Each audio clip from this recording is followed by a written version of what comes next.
Looks like we're live. Can you hear me?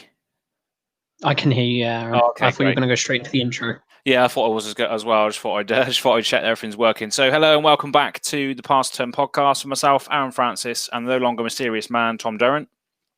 Hello again. We aim to bring you all the latest Magic the Gathering hype, spoilers, discussions, and our very own and sometimes foolish opinions. And today we're looking at a plethora of lovely little spoilers for Commander Legends, and it's safe to say there's quite a few spicy cards in here so far. What do you reckon? It's shaping up to be a great set. Yeah, there's been a lot to catch the eye. Yeah, I can't wait for it. I mean, we're going to go straight into it straight away. Some of these early ones, because you probably would have already heard them. So we've got the are they Battle Bond lands? I think so. Yeah, the ones that different. If they come in untapped if you've got more than one opponent. Is that the ones? Yeah. So they enter the battlefield tapped unless you have two or more opponents. So in a game of Commander, these are always going to come in untapped. So you've got Orzhov, Golgari, Izzet, Boros, and Simic lands of those categories. So yeah, they're basically untapped lands, which are great in this format. But we've already seen those, and are they reprints or are they different color pies? I think they're different color pies, aren't they? Yeah. But yeah, we've already seen those, so bypassing those very quickly. Got Prosh, a nice little reprint, Sky Raider of Care. So this is the Jund Dragon that enters with X01 Kobolds, named the Kobolds of Carekeep, where X is the number of mana or the amount of mana spent to cast him. So, you know, the more he goes back to the command zone, the more goblins he's going to bring with him every time, which is quite good for like a Jund sacrificial type deck. So that's a nice little reprint to see. It's got some unique art there as well. Have you ever faced off against a Prosh deck before? I don't think I actually have. I know he's quite popular. I know there are a lot of them running around. But, I've avoided him. Popular. So yeah, it's nice to see him. Command Sphere, Command Tower, we know what those are. Keeper of the Accord, we know what that is. The Kessig Ranger and the Kessig Mapper, we've discussed that in a previous episode. So look, the first Putners, I think, as well as the Prismatic Piper that was spoiled very early on. And we got the Sengir, the Dark Baron, which was spoiled a long time ago. Vampire Noble, 2 iterations of his art as well, and then we had a Mana Confluence as well, which was the last thing that we've actually covered on the podcast before, because there was a little story involving that Mana Confluence and the rebuilding of. Oh yeah, the artwork. Yeah, it's a little a tale of Ravnica and the war and everything, and how it sort of rebuilt itself and all that. But everything from this point is now spoiled, which we haven't covered. So should we start with this big legendary Planeswalker? Yes. Tevesh Szat, or Zat, or I don't know how you pronounce his name, or how you interpret what he actually is, this bloke. Shall I read this one out? Tevesh Szat? Yep. So Tevesh Szat, Doom of Fools, is a legendary Planeswalker, Zat or Svat. Correct us in the comments below as to how you pronounce it. So it's a black and 4 mana for a 4 loyalty Planeswalker. His +2 is create 2/0/1 black Thrall creature tokens. So there's always the argument of the best Planeswalkers can protect themselves. He does this by creating those 0/1s. Another +1, you may sacrifice another creature or Planeswalker. If you do, draw 2 cards, then draw another card if the sacrifice permanent was a commander. So that's good if you want to sack your own commander, or if you've stolen somebody else's, sack their commander to draw an additional card, which is nice. And then the -10 is pretty ridiculous. Gain control of all commanders, put all commanders from the command zone onto the battlefield under your control. So that's just like the Bolas of Commander, basically, just gaining control of everyone's stuff, basically. Which is pretty outrageous. Yeah, I do like him, but I just feel the -10's too hard to get to. That's my issue with it. Yeah, I mean, in a Commander game as well, I mean, as soon as this guy comes out, he's going to be target, isn't he? Public Enemy #1, get rid of Tevesh Szat, because he's going to gain control of all of our stuff. So I don't think he's going to stick around at all.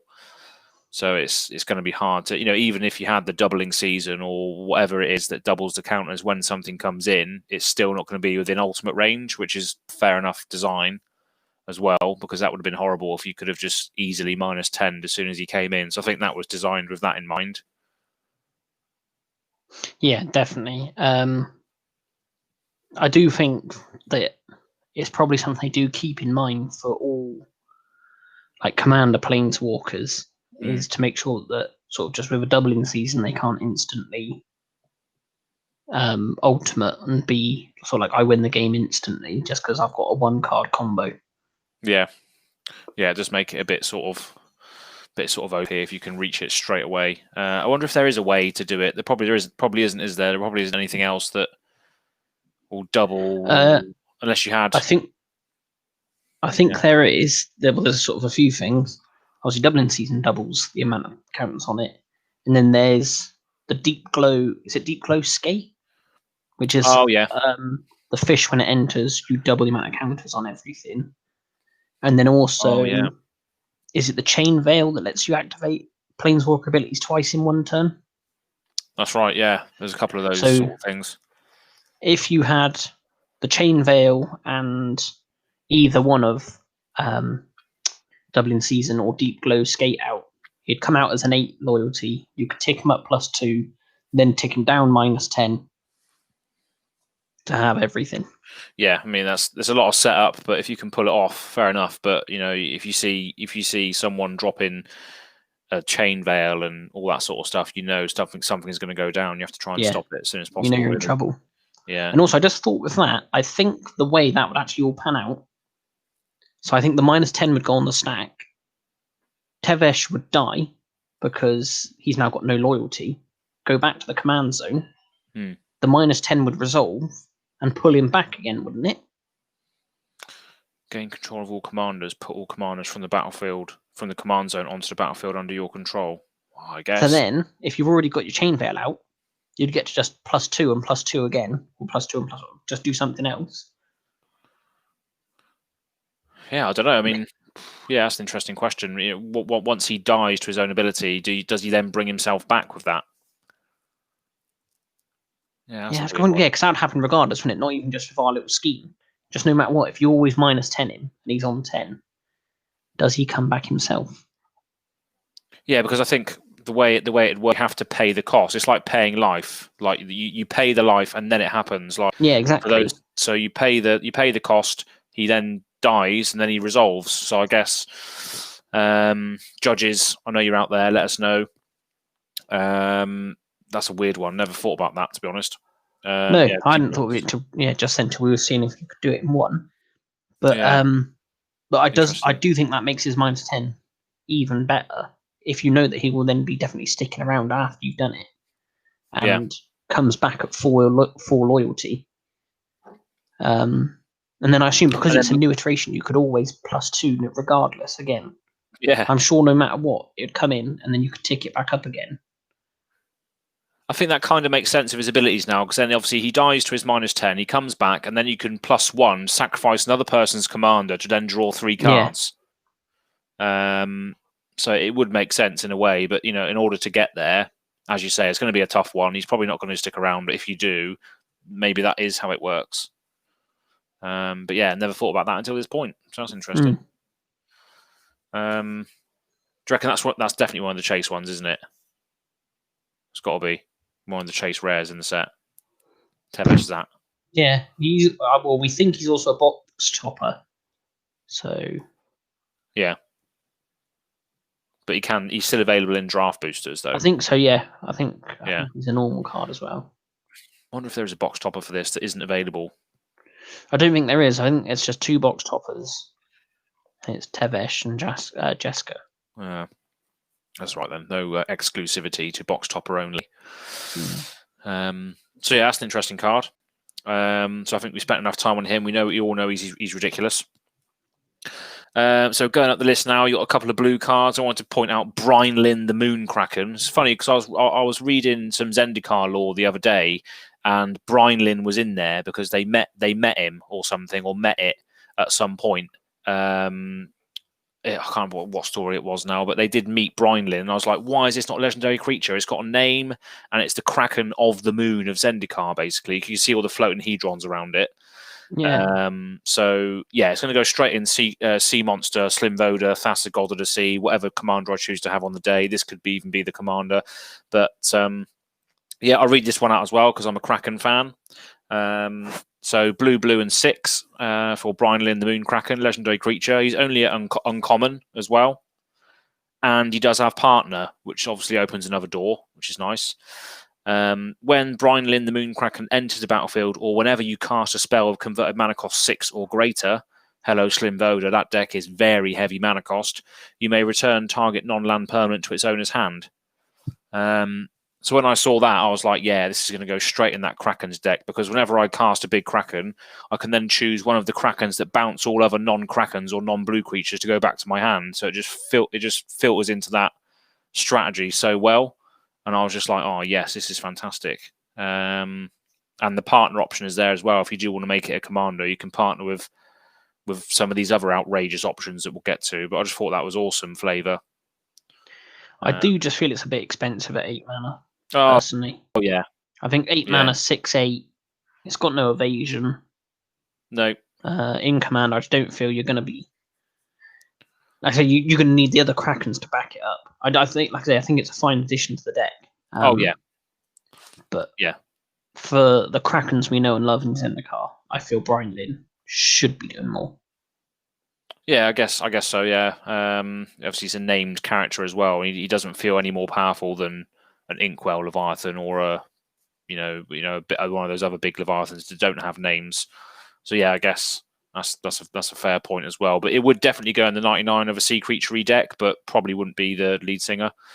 But yeah, that's one I wanted to point out. Any others on this page that we're looking at the moment? Just that Mnemonic Deluge. Talking of expensive blue spells. Yeah.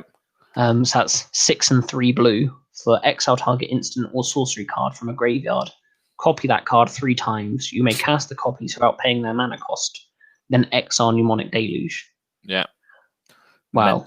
I'm sure there'll be plenty of ridiculous things you can do with that. But yeah, it's going to be strong no matter what you fire it at.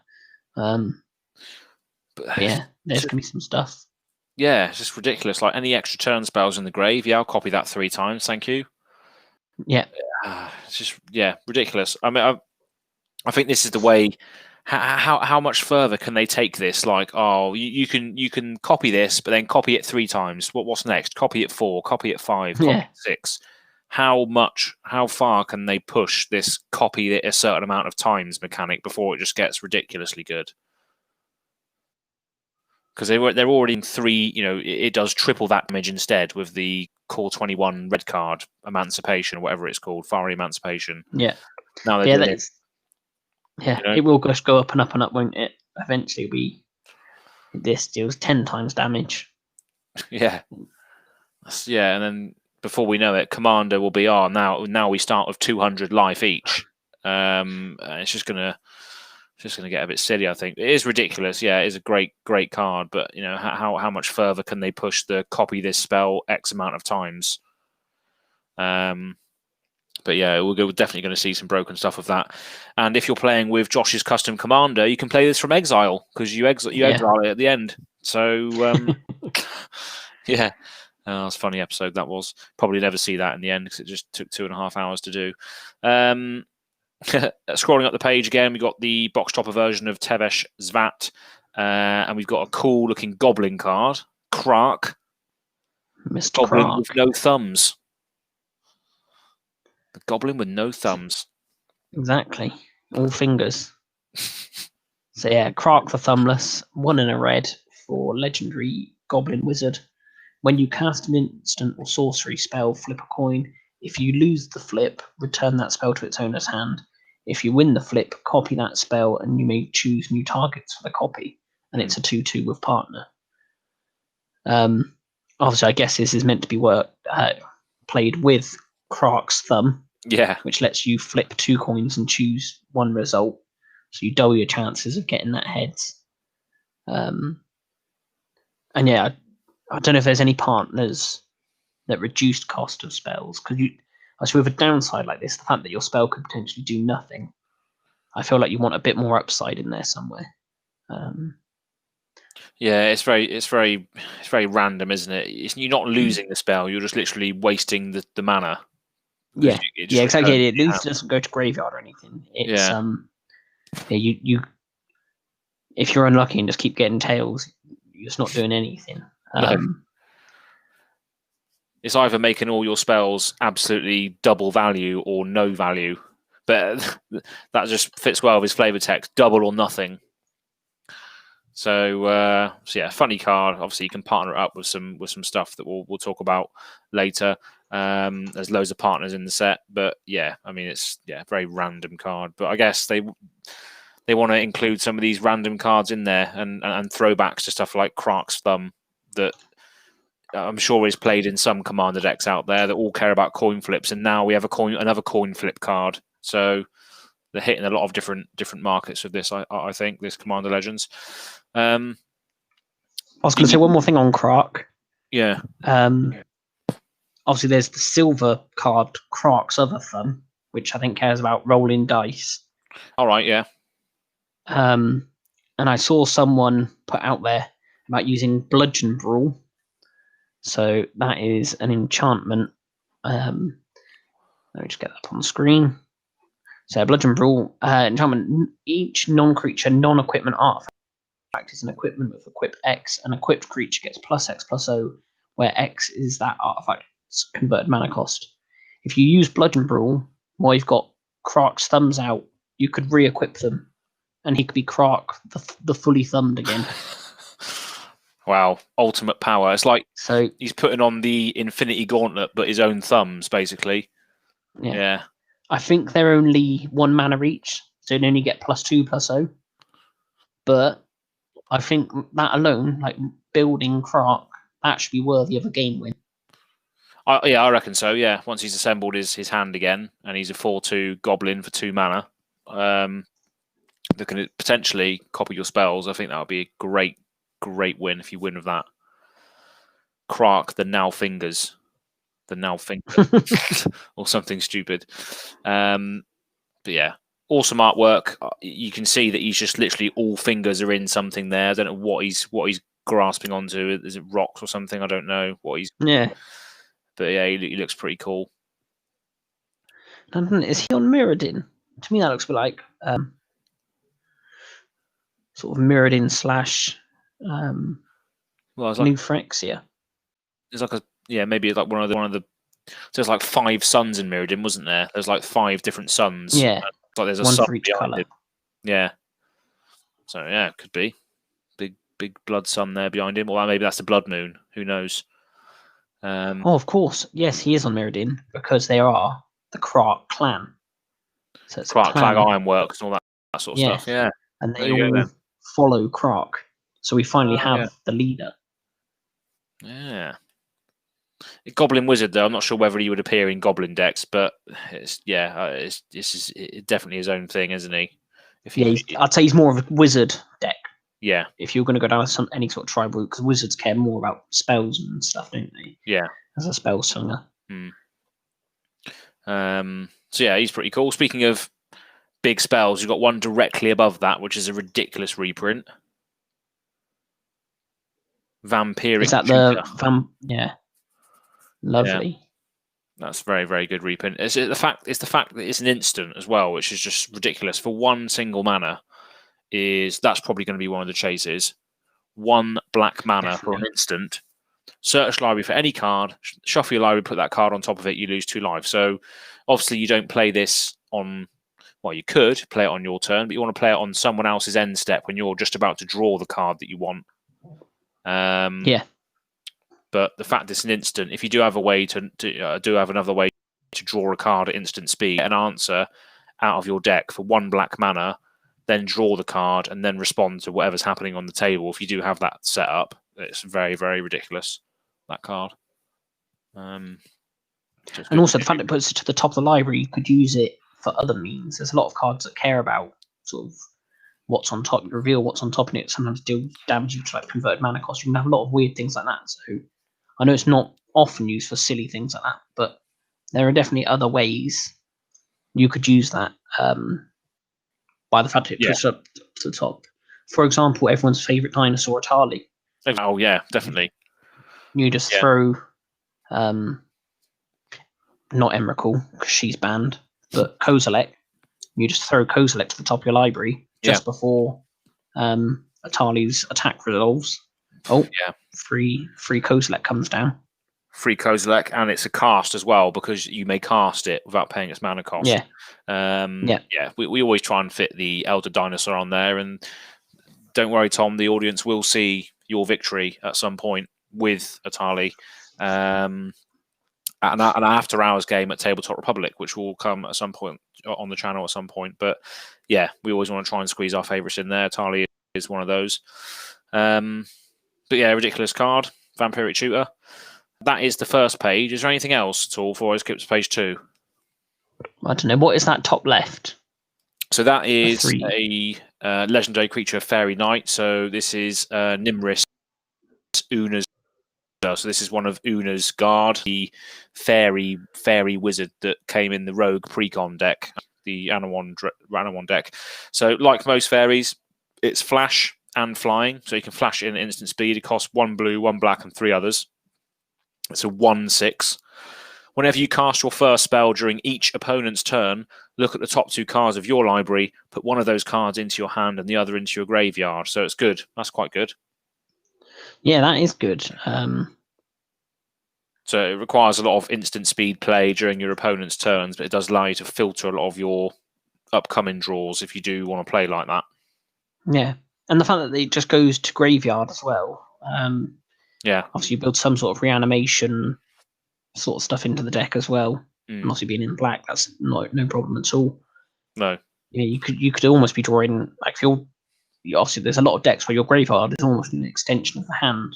Oh yes, and then you're drawing 2 cards a turn. Yeah. I mean, it's pretty good. Yeah, I thought it was pretty good. A thing I think would have made it better is it's a legendary creature, Fairy Knight. If it was a Fairy Rogue, it would have gone straight into that Rogue deck as an upgrade. Yeah. But it's not a Rogue; it's a Knight. So maybe we'll see Knights as a class on the D&D plane when we visit there. It's like a shoot of Paladin, if I remember correctly. But anything else from that particular page? Obviously, it's stuff we've already seen, most of it. No. We've got a Monarch token, so maybe there is definitely a card alludes to Monarch later on. But yeah, shall we go to page 2? Yep. Let's do it now. My computer takes absolutely ages to load. We'll put some filler music in here. Yeah. Do do do do do do. What we need now is like. You actually you have clicked it. Yeah, it's going. The circle is going. You weren't lying. I wasn't lying. This is where we need the pass turn versus intro music just to while we wait. Yeah. Here we are. There we go. Smashing. Right to the bottom. Yep. Okay, so right, so the first 6 there. One of them is we spoke about it last week, where we saw the spoilers, not the spoilers, the leaks of the German cards that were unfortunately stolen. We did see the top right one, the Lisa Shroud of Dusk, the white and black angel. Did we? Yeah, I mean that we saw a picture of it, but we couldn't make out what it was. I think. Ah, cool. No, I think it turns out to be it turns out to be a very important character. Oh, really? So yeah, that's the fallen sister of Avacyn in Innistrad. Yeah. Because there was one for each colour. Obviously, Avacyn was white and white, and then there was Bruna and Gisela, and I was going to say Amara, but that doesn't sound right. I can't remember the name of the green one. Sigarda, that's it. Yeah. Yeah. Which were the blue, red, and green ones, and there was this last one, the black one, and it was sort of just mentioned, sort of like briefly in the lore, that there was this other sister, but she was sort of a little bit evil, so they got rid of her. And yeah, so we finally got her. It's Lisa. And she sounds powerful. Yeah, she Don't know sounds how they pretty good. killed her. So yeah, it's 2 white, white, and a black for a 5/5 flying lifelink angel. So that on its own, very good. Yeah. And it says rather than pay 2 for each previous time you've cast this spell from the command zone, pay 2 life. Pay 2 life that many times. So instead of the 2 mana, you have to pay life instead. Yeah. But and also it's got whenever a player casts a spell, they lose 2 life. So if you don't mind losing life, Lisa's really good. Yeah. Everyone's been losing a lot of life. No, it's pretty good, especially in Orzhov, where you got that whole using your life as a resource and then making everybody else lose life and draining tactics and all that sort of stuff. Yeah. It definitely filters well into that Orzhov guild sort of style of play, which is really nice. Yeah, I think it's really good. Obviously, 5/5. It's got the lifelink spell, so you will recover some of that life yourself just with her. Yeah. But like I said, being white black, I'm sure you'd have more than enough ways to recoup some of that life anyway. Oh yeah, without a doubt. You know, you got like all those. You got exsanguinate, like Debt to the Deathless, those spells that your opponents, and obviously all the life swapping spell that can swap people's life totals around. It's all in white and black. Vilis, Broker of playing your own life away to draw cards, all sorts of madness. So that could be a really good commander for that style deck. Been waiting for a good Orzhov commander. I've never delved into white and black, but it's always been something I wanted to do because of the life as a resource thing. It is great in mono black, but you don't really have a way to gain that life back. Whereas with this, you do. The Orzhov Pie, you do have that ability, which is nice. Yeah, in Orzhov there's loads of good, just constant little sort of little life drains and things. Yeah, they do it really, really well. So yeah, that's good spoil, and the fact that it evades command attacks as well by paying your own life away, and obviously you got those cards that whenever you lose life, someone else loses life, and all that good stuff. It's just a draining effect potentially in the command zone, which can just kill people out of nowhere. So yeah, really, really good. Another weird card that stands out is Ghost of Ramirez de Pietro. What is this bloke? So this is a legendary creature, Spirit Pirate. Yeah, it's just like, it sounds like an artist or something from the real world. Ramirez de Pietro, like some sort of Latin American artist or something. But no, it's a legendary creature, Spirit Pirate, 2/3, costs 1 blue and 2 others. Ghost of Ramirez de Pietro can't be blocked by creatures with toughness 3 or greater. So very, very strange unblockable clause. Whenever Ghost of Ramirez de Pietro deals combat damage to a player, choose up to 1 target card in a graveyard that was discarded from a library this turn. Put that card into its owner's hand. It's just really strange. That is weird, isn't it? Really weird. I don't know how I'd missed that one until now. I've not seen that one yet. And yeah, very weird. Proper weird. So yeah, it can't be blocked by anything that it can't kill, basically. Yeah. So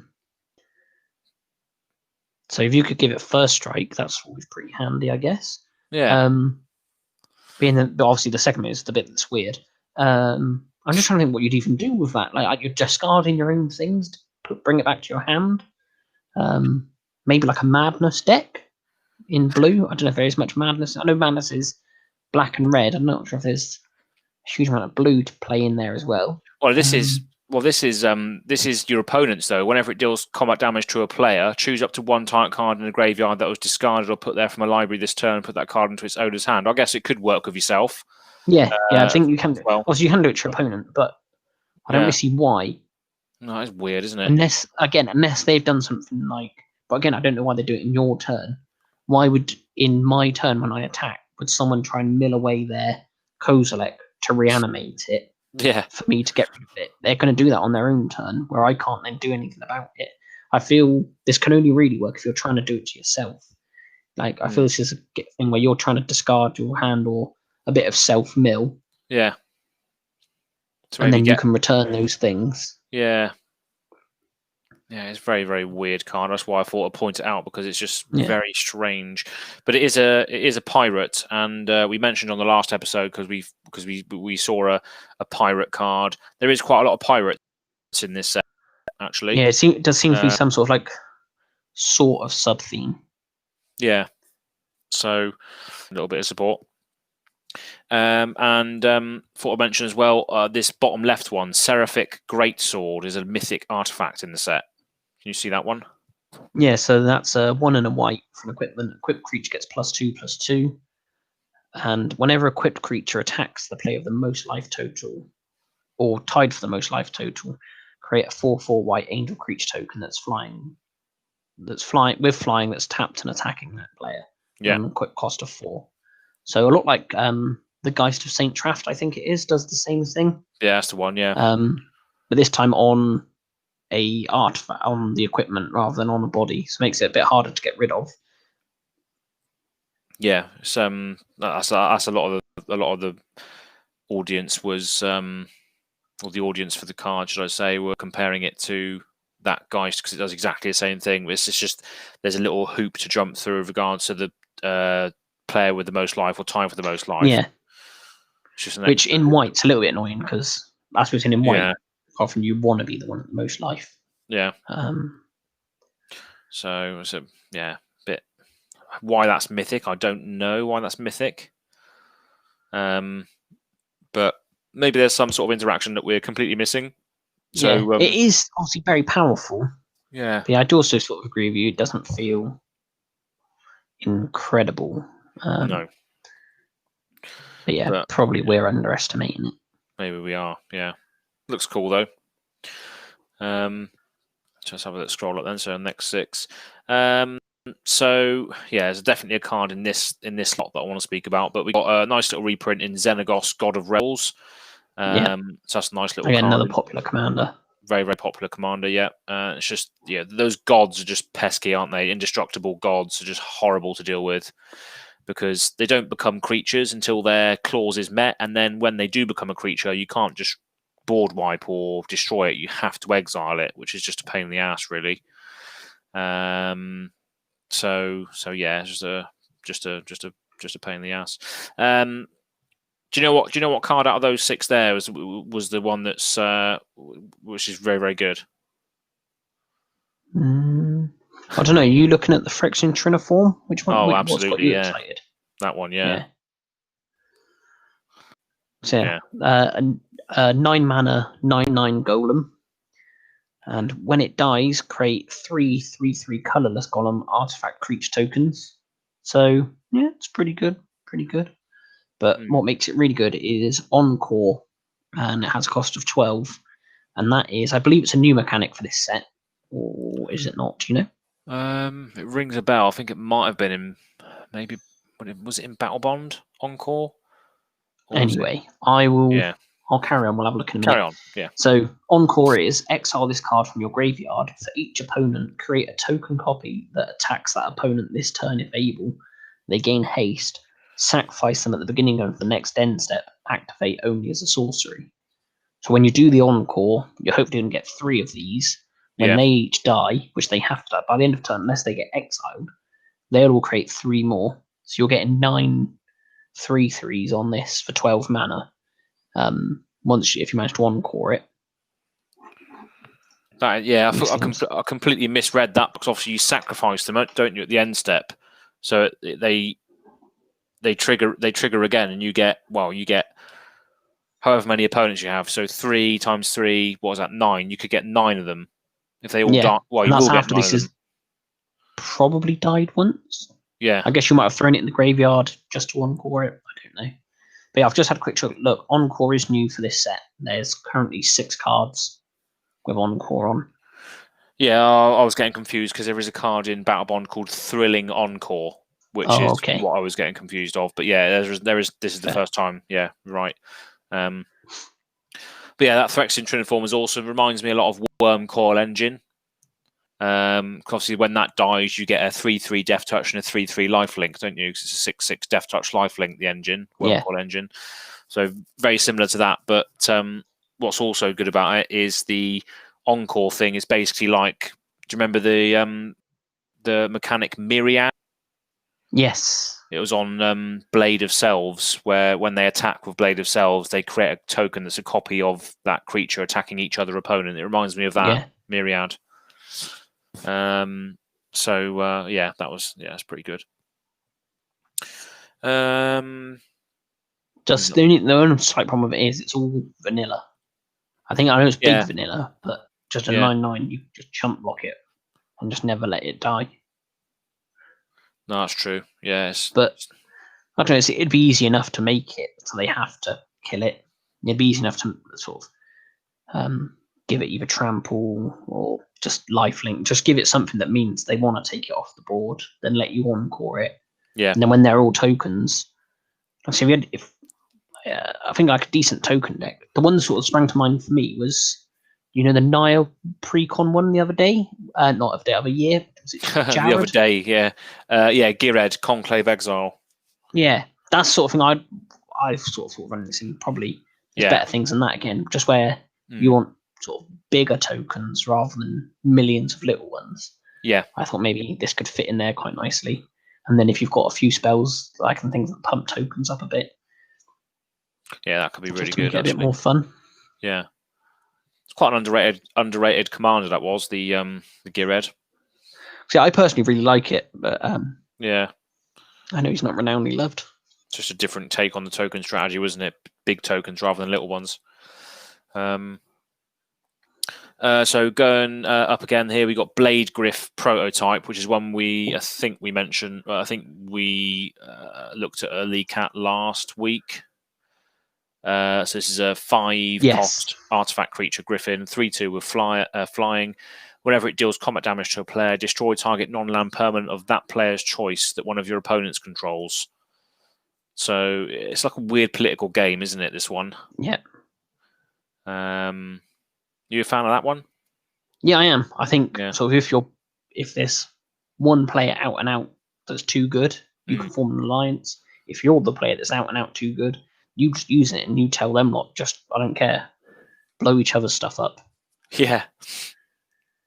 Yeah, it's a cheeky way of getting in some damage as well. You attack for 3, I'll let it through. Yeah, you can use that triggered ability to then destroy, obviously, the player that's in the stronger position, but you're still chipping away at the other player at the same time.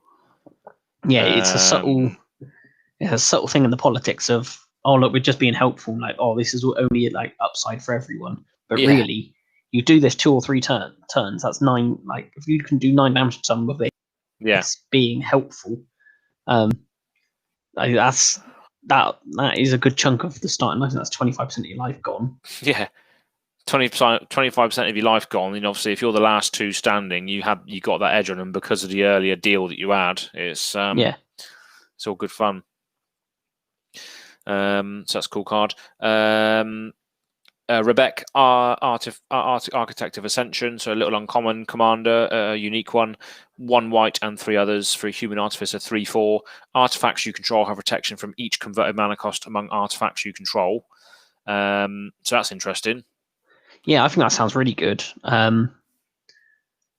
Sort of like not sort of incredible, but the fact it's protection, not hexproof. So once you have artifacts out of every mana cost, they can't be blocked. Nothing can stop them. So they can't be destroyed, can't be enchanted, can't be blocked, can't be targeted. Yeah. So I think it's brilliant. Also, they can then block. You can then just get blockers out, and you can just bounce off, and all your blockers basically have indestructible. And you don't really mind then. So. Yeah, I mean, it's very, very good. It has partner as well, so you could choose like another like mono blue or mono red character that cares about artifacts, or even one of the old partners that have double colors. You could make some sick artifact matters deck with this as a partner. It's just basically like just a accentuated protection spell in your command zone if you are running an artifact matters deck. So quite cool. Like Esper one you could do with Silas Wren as the partner, maybe. Absolutely, and he's got a reprint in this set as well, hasn't he? Is he? Yeah, I think so. Later on down the line. But that's a great synergy right there. Esper artifacts with Rebek and Silas Wren. Yeah, I'd more than happy just throw in the 99 as if in any artifact deck, though. Obviously, Yeah. running in white. Like Yeah. Breya would absolutely love to be like high five from Rebecca on the battlefield. Absolutely, yeah. Yeah. Because, the amount of artifacts you have out on that game is ridiculous. So, going up the list more then. So, we've got a couple more reprints here. Speaking of partners, we've got Vial Smasher and Ikra Shadiki, two of the classics. Oh, maybe. So, the full cycle of them original partners been in reprint. I think so, yeah. Ah, very Thrastos hasn't been revealed yet, I don't think, but he must be in there. You'd think so. Unless they're trying to get people to not play it. Yeah. Just, if we make it harder to get, less people play it. Yeah, too right. Also, in this little 6 here, we've got Marble Diamond. So that alludes to the cycle of diamonds. So that means that any colour now basically has a rampant growth. Because you pay 2, it enters the battlefield tapped, like the rampant growth land does, that you or the Farseek land, or whatever you want to, whatever ramp spell for 2 mana you want to compare it to. This is basically the same thing for any colour. Yeah. I see the important ones are really the blue one, the white one. Yeah, blue. Yeah, and I guess black and red. I guess it is anything that isn't green. Any monocolour deck. I sort of am quite happy to run the diamonds in more often than not. Yeah, I think that's a mistake I've made in some mono green decks, having artifact ramp. You just don't need it, do you? In mono green, you don't need in any green deck. You don't need any artifact ramp really, unless it's like a ridiculously high cost. But even still, you don't really need it at all in mono green or any green. The only thing, and also the artifact ones, there is the risk that someone could blow them up. Yeah. Whereas if you've got land ramp, I guess you can still blow up all the lands, but it's much harder. Still blows up our lands, doesn't he? It's, yeah. Oh, Vince blowed up our lands as well. He blew up like 3 or 4 of my lands in the last game. He left me alone, so I don't really care about that, Aaron. But yes, no, I'd forgotten that he was out there fighting dirty. Yeah, he was. Yeah. But yeah, good little cycle. And there's a really in this particular 6 here, there is a horrible card that is like getting branded as it's horrible. Do you know what that one is? What, Raise the Alarm? Yeah. No, of course. You're on about opposition. White soldiers. Yeah. That's it. So do you want to read that one out? Yeah, why not? I do have a rogue deck at the moment. I've got an upgraded version of Anawan. Probably not as upgraded as Kieran's one from Tabletop Republic, but that's some serious synergies in. Stay tuned for Opposition Agent is 1 black, 2 others for a flash, of course, human rogue. 3/2. And it says you control your opponents while they're searching their libraries. While an opponent is searching their library, they exile each card they find. Obviously, you're controlling them during this point, so you're exiling the cards that they find. Inverted commas, they. You may play those cards for as long as they remain exiled, and you may spend mana as though it were mana of any colour to cast them. So this is like Gonti on crack, isn't it, really? Gonti just wants to exile the top 4 cards. This one, you control that entire search, that entire demonic or aforementioned vampiric tutor. You control that entire process, and then you exile the card, and you can then spend mana as though any colour to cast that spell, which is just ludicrous. Just ruins someone's entire plan, doesn't it, really? Yeah, and 3 mana, 3/2. It's a fine body on its own without I think it seems really good. Obviously, it's only really good if you sort of time it right. No one's going to play into it once it's on the field. No. But it does mean a lot of people might just have dead cards. If you've got ramp spells now, you're playing against like an aggressive ramp deck. Half their spells just read blank. This card does nothing anymore. So yeah, I guess it's quite a good way. It's not quite discard, but you are shutting people down, at least temporarily. Yeah, well, it's like a counter spell in black as well. Yeah, effectively is searching for their. We would have loved Opposition Agent when we were playing against Bournemouth, when they were using their Ring of Free Wishes to go and find whatever cards they wanted out of their library. We could just control that entire process and then not only find a good card, but then allow us to play it as well. It's just very, very good, and it's a rogue as well. And this just accentuates the reason why I bought the Anawan deck, because rogues are getting so much support at the moment that I feel that deck is going to be, or it could be very, very good in the future, especially with the Dungeons and Dragons coming out. There's going to be a lot of legendary rogues in that as well, which is why I bought it, because I thought it would be some good additions. But yeah, that's very, very good. And then we have a little uncommon Angel next to it as well. Another unique card. So we'll read out most of the unique ones. So I'll read this one out quickly. Radiant Serra Archangel. So this is very overcosted. 1 white and 6 for a 6/4 flying angel. Tap another untapped creature you control with flying. Radiant Serra Angel Archangel gains protection from the color of your choice at the end of turn. So it just cares about flyers, really. But still very good. Like as we said a minute ago, protection is so strong. It is, yeah. I find you can just sort of make sure it's clear of anything that's going on. Yeah. So yeah, like I say, a bit expensive, 7 mana, but it's just going to be a good card. Yeah, it's just going to be fun, isn't it? Like if you see someone that's pulled like that, if you're looking at the screen now, or they want to build a Radiant Serra Archangel partner with Ikwashidiki the Usurper, an Abzan deck, that's the only options that they had from their draft for whatever reason. You will see these random combinations coming out, which will be interesting to experience how that draft format works. I will mention that Marrow stated that the reason they print new partner commanders and reprint the old ones was basically they needed a way to fix the draft so that you could have more sort of colours. And their original plan was to use hybrid mana, but obviously that doesn't work the way they want it to work in Commander. Yeah. Because it has to count as both, not either. Yeah. So yeah, that's the reason we've got more partners, is that hybrid mana doesn't work in Commander. What do you mean it doesn't work? In what way? Well, like if you've got a red-white hybrid card in Commander, you have to play a deck that has a commander that is both red and white in it, don't you? Oh yeah, because it counts as both. Yeah. If you're playing that in Standard, you could play a mono-white deck with this red-white hybrid card in it, because you can just cast just the white side of it. Like just use the white mana to cast it, and it's not a problem. Yeah.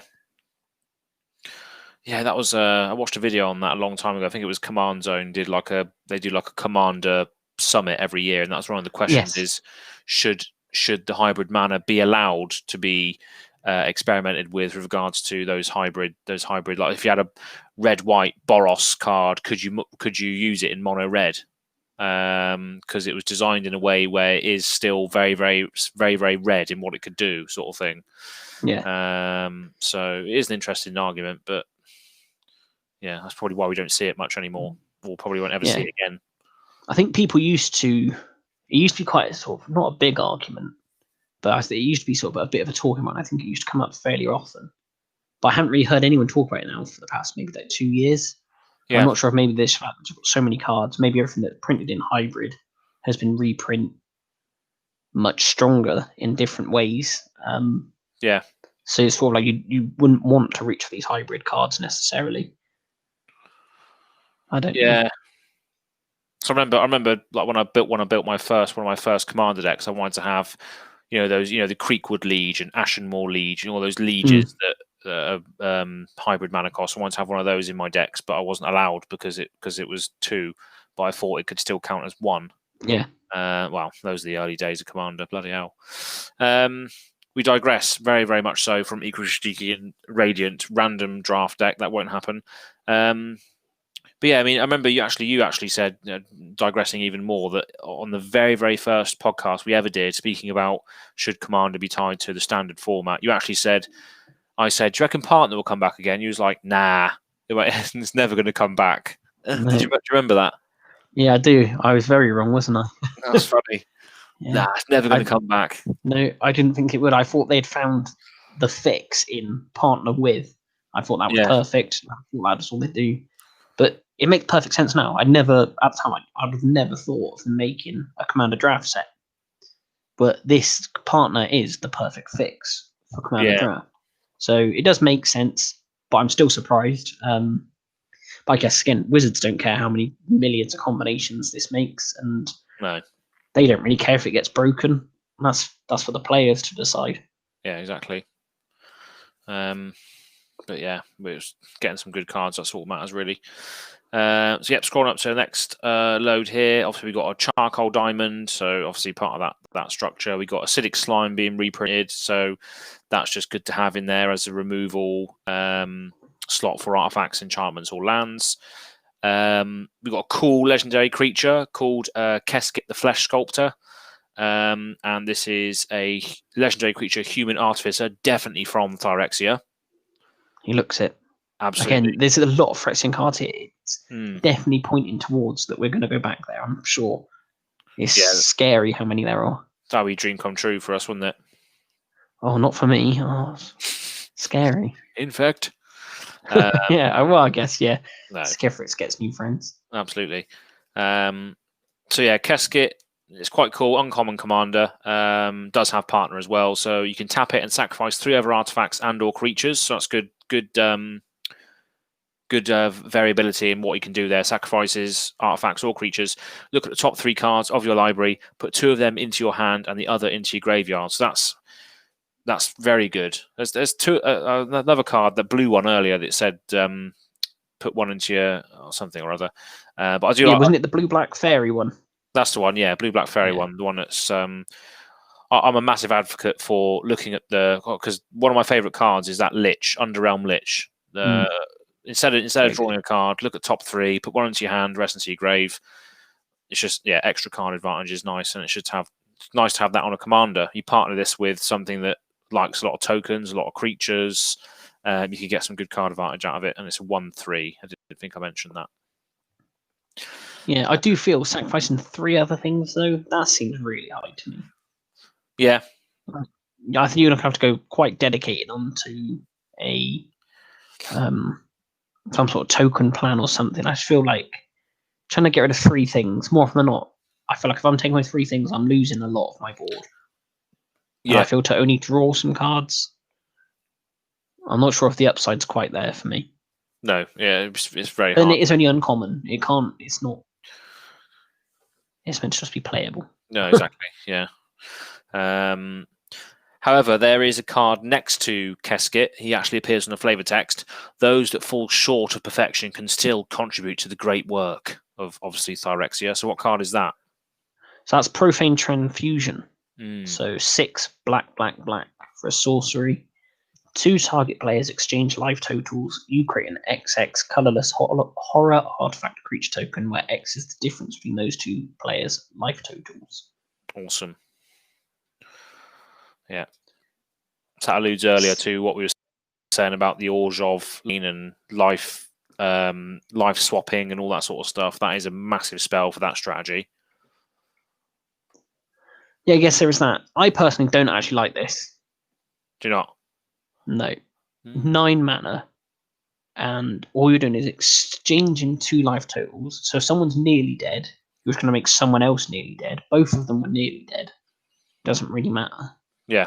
So you're not making it so that you're not making any additional players closer to death. You're just making a different player closer to death. I guess the one good thing could be if you're nearly dead, it could propel you to be in highest life from the lowest life. Yeah. That's the sort of good side of it. And then you just get a big vanilla token. And I personally just don't. For 9 mana, you can't kill any additional people. I know there obviously usually are big mana things, but then an artifact creature token can die to pretty much anything.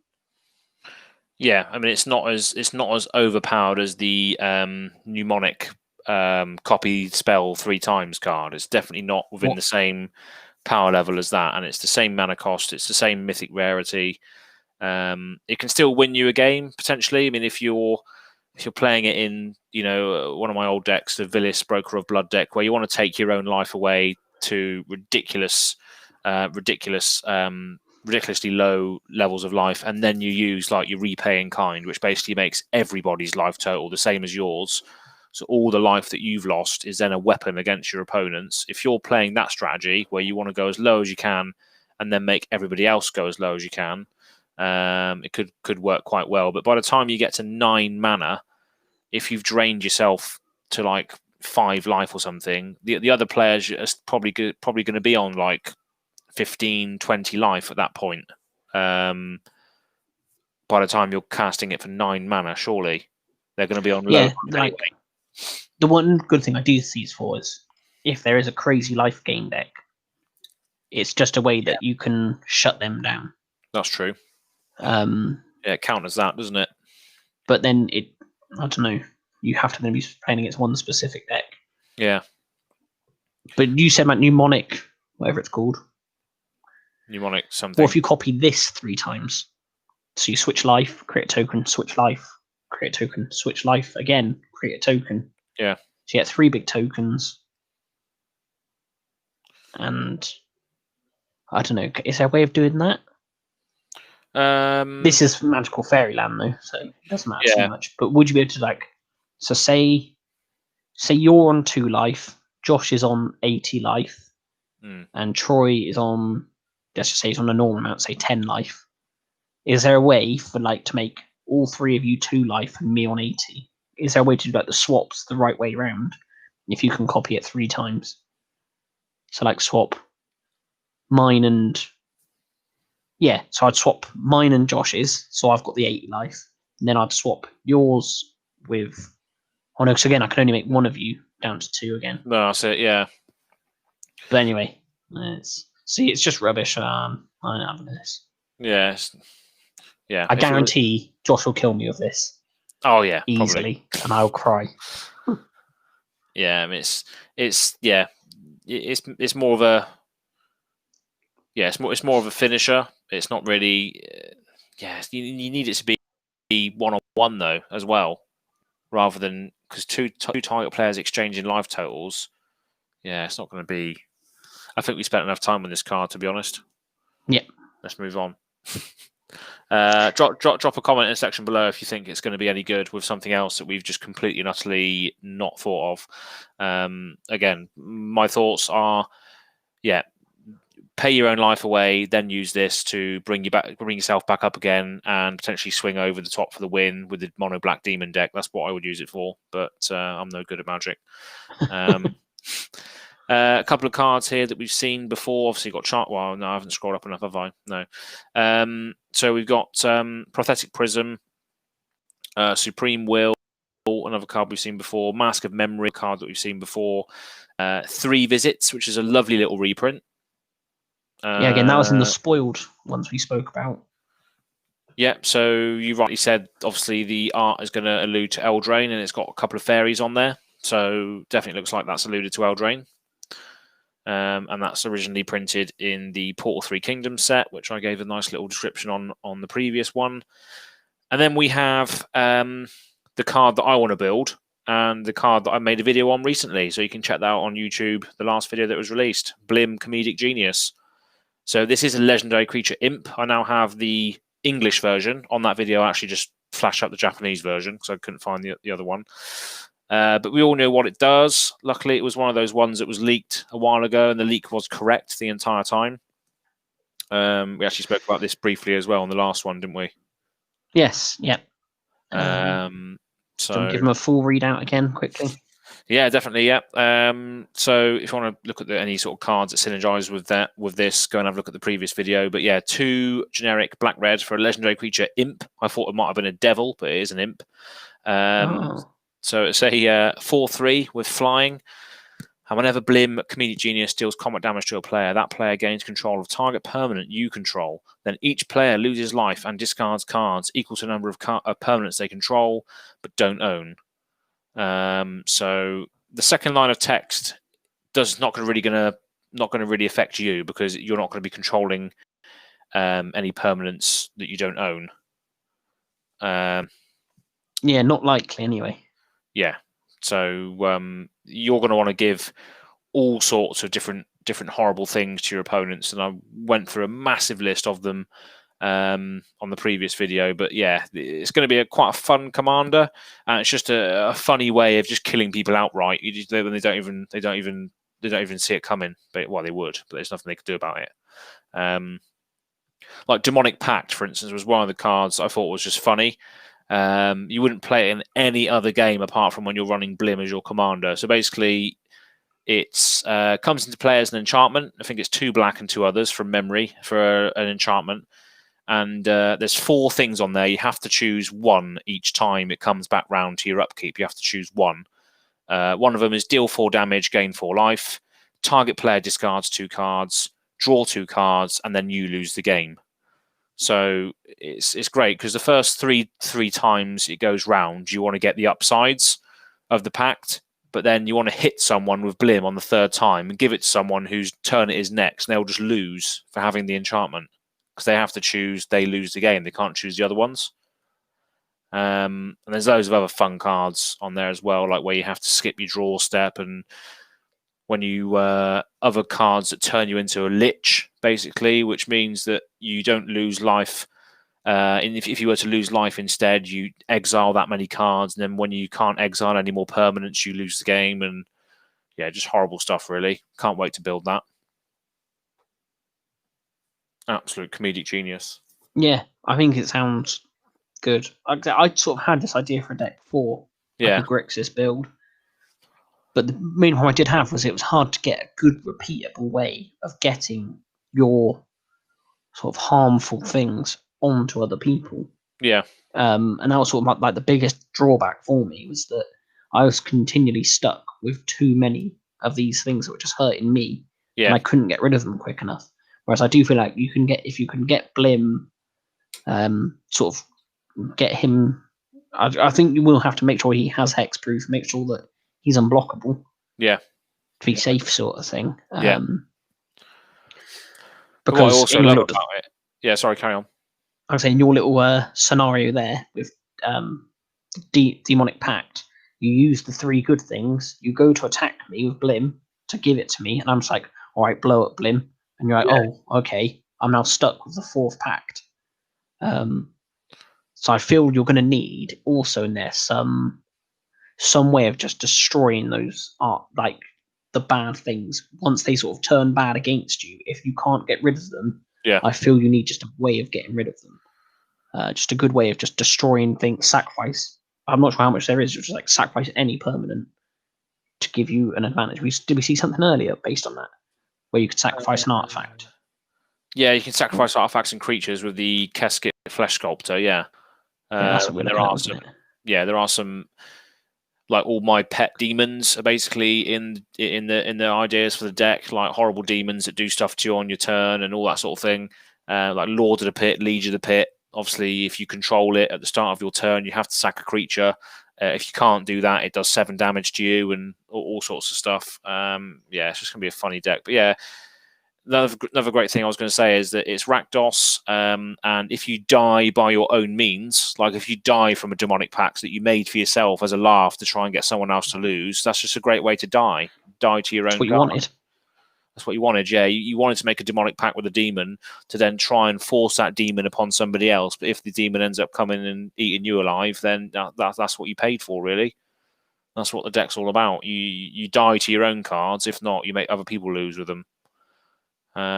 So yeah, just fantastic card. Very, very stoked about that. It's just the fact that they are catering to the player that loves the Rakdos chaos sort of style decks. Yeah, it's a nice, good design space. Very happy with it. Yeah, definitely. But yeah, enough about that. There's a video on it if anyone's interested and wants to watch it. So anything else in that little section there? Don't think so. No. I'll scroll up a little bit more then. So yeah, another couple of good cards here. So any of those stand out? There is a couple of originals there. Oh, Kodama, yeah. This is the one that the bloke said he was going to build, didn't he? The one who leaked it all for us. Oh, was it? Was it? He said he was going to build Yurlok and the Kodama too, and we were like, oh, we don't know what that means. What does that mean? Oh yes, yeah, I do remember that now. Yeah, so he wants to build this Yeah. deck, apparently. But yeah, obviously it's a very famous card of Kodama's Reach. Now Yeah. we've got Kodama as a card. So it's 4 green. For a 6/6 Spirit of Reach, when another permanent enters the battlefield under your control, if it wasn't put onto the battlefield with this ability, you may put a permanent card with equal or lesser converted mana cost from your hand onto the battlefield, and it has partner. So basically, all of your spells. Well, I don't know, sort of like you get to cast something for free for every single one of your permanent spells. Yeah, it's pretty good. It's pretty good. I feel like it'd be quite a good addition to the Victus Hasmadi. Yeah. Ups all permanents. Yeah, well, when he Chaos Warps and you get some permanents. Yeah. Yeah. Yeah, that's that'll be ridiculous. Just a way to get some extra value there. Yeah, it's just good value, and obviously you can partner it up with something as well. It just gives you access to more colours. It's pretty nice commander, pretty nice card. We got Kaidel and Nekusar. So Kaidel's another reprint with partner, the green and blue one, which cares about tapping to add colourless mana for each card you draw on this turn, so that could be quite good.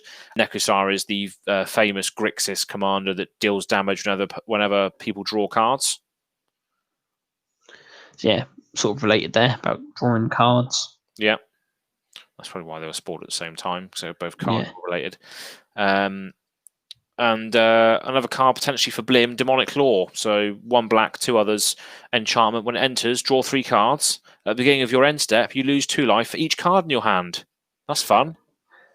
That's risky because you've got to get rid of that turn. Yeah. You don't want that hanging around even for that one turn, really. And I like the way that it gives you, well, obviously, like most of them things with Blim, it gives you absolutely no upside. When I first read it, I was like, oh, you draw 3 cards. And then it said, oh, and you lose life. And I was like, okay, there must be at least one more line that says, like, I don't know, spells cost 1 less or just something. No, that's it. Just literally once it's out, you're just killing yourself now. That's the end. Absolutely, yeah. That's what Blim's all about. He makes Blim literally. That's Blim there. He's looking through all this demonic lore and just like, yeah, I want to use this demon. I want to use this demon. I want to use this demon. And suddenly he's got all these demons lurking over him. He's like, oh shit, I have to try and get rid of all these now. It's literally just the perfect commander for me. I love the flavor text as well because it does allude to another legendary creature potentially. So the greatest works of literature leave the reader forever altered. That's Nevriel, Urborg Tyrant, which is the bloke who made Nevriel's disc. Yeah. So maybe we're going to get Nevriel in this set then. Yeah. Because I don't think we've ever had a Nevriel card, have we? No, not the only reason we know of this Nevriel, or however you pronounce his name, we always call it Nev's disc. Basically, Nev's disc is the one that comes into play tapped, pay 1, destroy all artifacts, creatures, enchantments. Will we see Nevriel? We'll see. That's the question of the day. The set hasn't all been spoiled yet, but there are there's a couple more cards. I think there's another page or so. But yeah, the full set hasn't been leaked yet. I'll probably finish it off next week, I expect. Yeah, pretty cool. Just scroll up a little bit more. Yeah. Next 6 cards. We got a new one down there, Teamer one. Oh yeah, I like the look of that. Yeah. That's the Cascade one, isn't it? Whenever you Cascade, you can put a land revealed onto the field. That's right, yeah. Lovely stuff. And what's its stats? 4/3 for 3 mana? 4/2 for Teamer, yeah. 4/2. Oh, that is rough, isn't it? Because that's just going to get beaten with literally anything. Yeah, it's just for value, I guess, isn't it? Like I say, you're not really ever going to attack with a Verna. No. Here, the Elemental Shaman is there literally just to do the extra Cascade value. Yeah. Yeah. Cascade is always a joyous time for everyone. Oh yeah, it is. Especially if you hit the fucking thing. Cascade's just it's ridiculous. Oh, I'm gonna play this for 8 mana. I'm gonna go and find 7 mana. Oh, that's Cascade as well. I'm gonna do that again and again and again. It's just like, oh, for goodness sake. And I personally find it worse when you Cascade but on a 2 mana spell. And you're just flicking through your deck thinking, Oh I'm yeah, not sure if I've even got any 1-mana spells in it apart from Sovereign, which is already on the field. yeah. Let me just have a look. Let me just go through my 100 cards. You have to just flick through the last of them. No, and literally there's nothing there. Exactly, but with Averna, even if you don't get anything, you still get a land. Yeah, at least that's saying you get a land. Yeah, which is great. Every cascade turns into a ramp. That's awesome. Yeah. It's an awesome card. What, then 3 along the top then? Yeah, I was just going to mention Queen Marchesa. The Mardu Queen is back. Oh, yes. The Monarch. And then she creates assassins with Death Touch and Haste, which is lovely. These 3 here, we got Forceful Denial, which is a cascade counterspell. Oh, wow. Aurora Phoenix, which is a flying cascade, and then whenever you cast a spell with cascade, you can return it from your graveyard to your hand. So it just gives you a constant cascader, basically, for 6, wow, which is quite nice. And then we got another card, Ember Wild Captain. When it enters, you become the Monarch. So a couple of cards that were spoiled there with regards to Monarchy and Cascade. So that's quite cool. And then, the 1/2 of the Monarch says, whenever an opponent attacks you while you're the Monarch, Ember Wild Captain deals damage to that player equal to the number of cards in their hand. So, yeah, potentially you might stop someone swinging at you if you're the Monarch at the time. Yeah. No, that's good as well. Yeah, a bit of a deterrent on that card as well.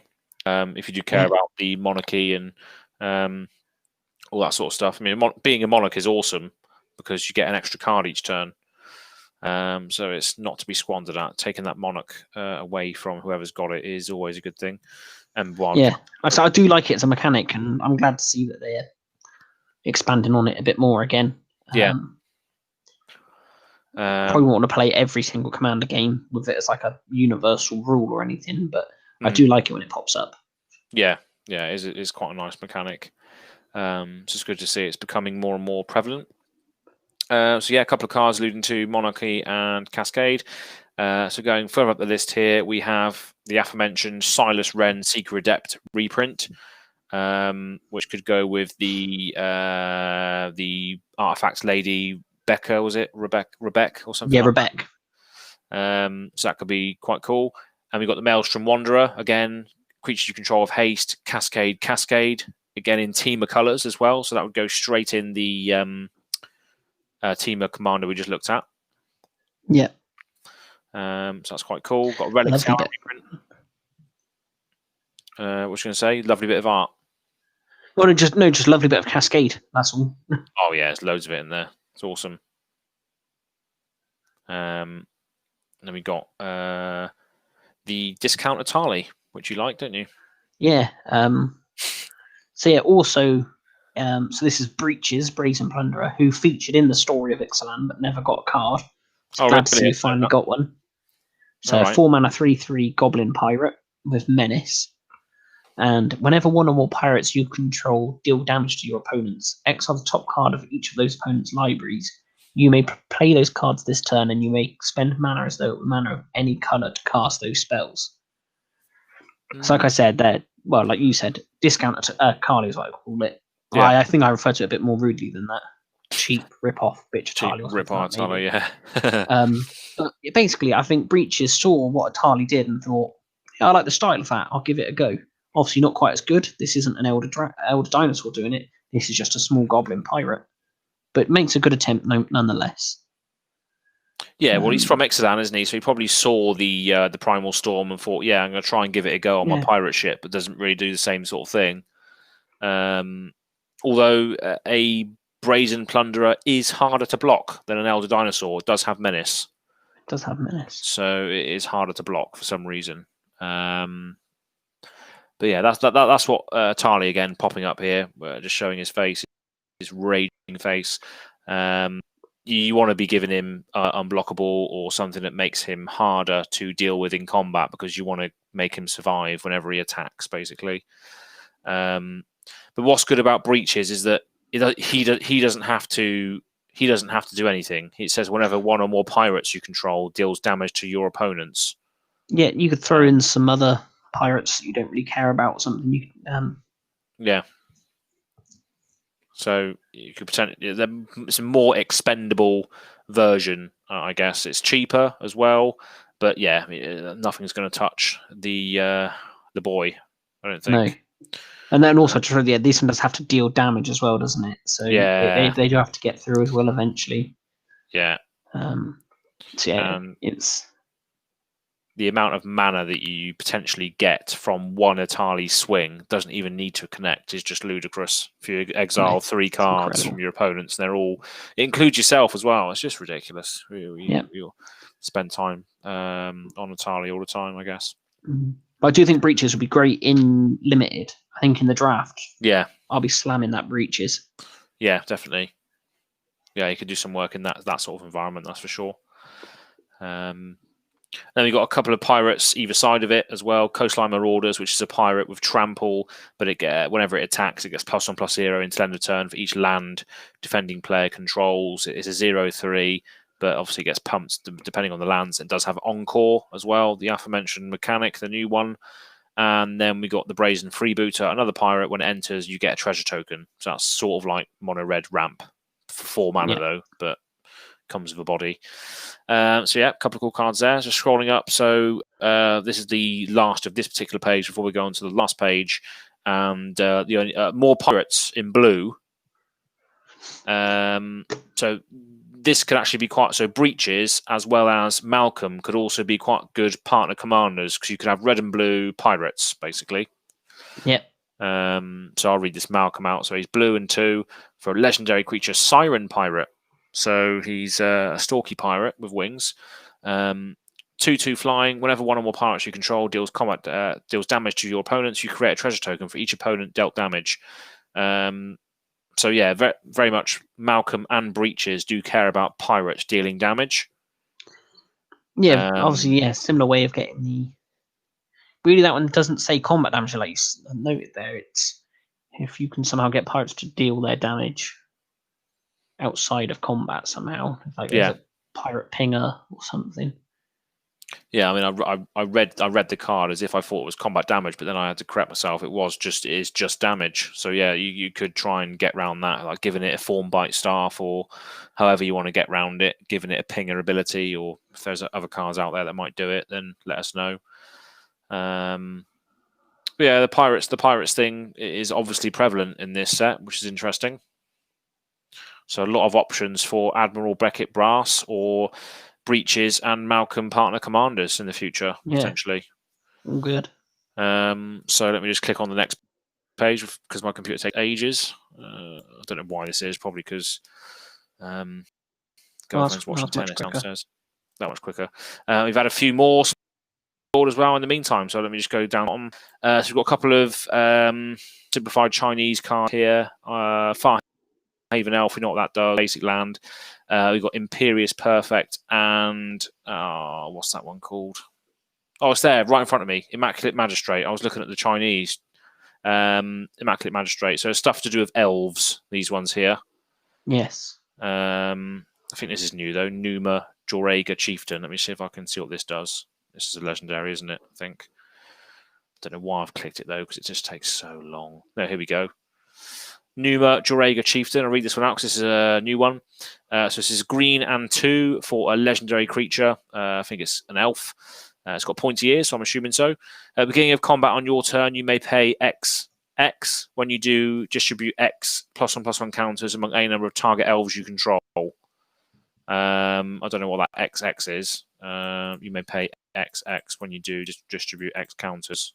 So basically, you've got to pay twice as many mana as you want to distribute counters, sort of thing. Right, yeah, like the Astral Cornucopia, where it's like XXX, yeah, that sort of thing. That's the style. That's the one.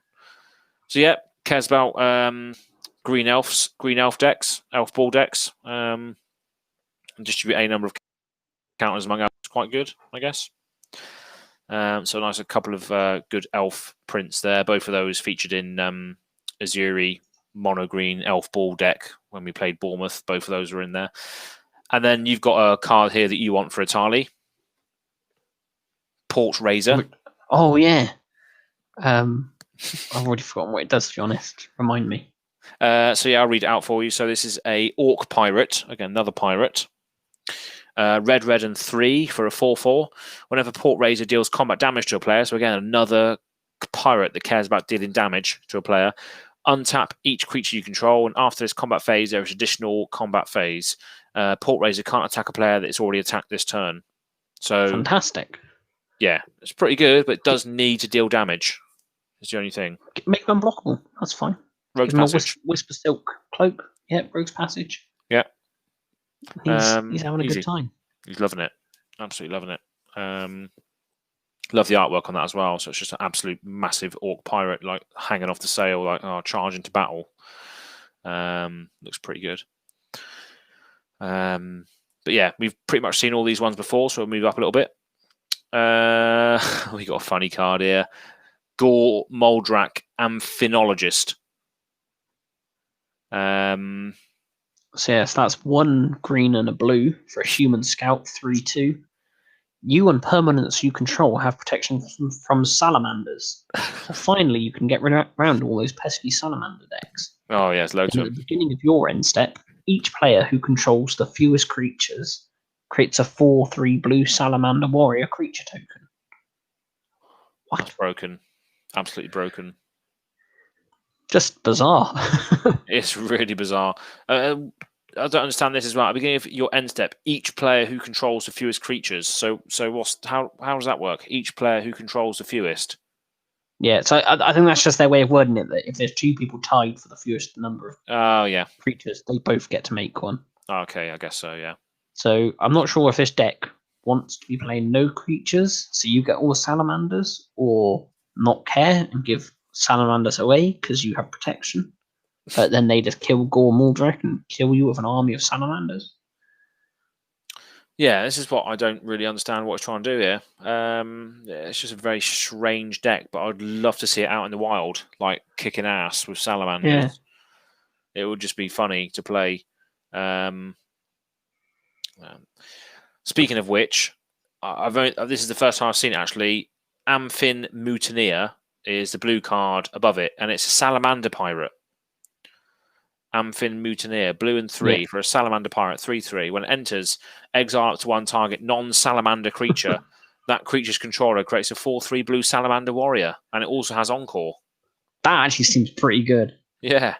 Like we now understand the salamanders. Yeah.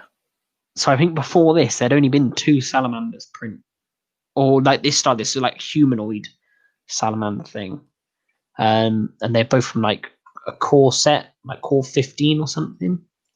And was it called a salamander as well? Was it called something else? Yeah. Just funny as well, because Gore Moldrak, the amphinologist as well, he quotes, "The day of reckoning is coming. Knowledge of the Amphin may be our only refuge." So he thinks that being in liege with these salamander creatures is the key to survival for whatever's coming. So Amphin is the thing there's only been 2 of before. Amphin. So there's 2 Amphin, and obviously Gore Moldrak is an amphinologist, so he studies the Amphin. And there's been 2 of them, one in M12 and one in M15.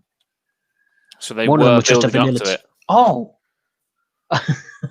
I just realised that M12 and M15, both of them have flavour text that is quotes from Gore Moldrak.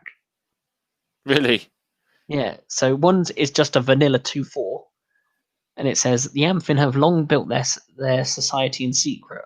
While surface dwellers squabbled over trivial borders, they patiently expanded, building their Ammonite temple caves. Now Amphin priests eye the shore, and Amphin hunters gird for war."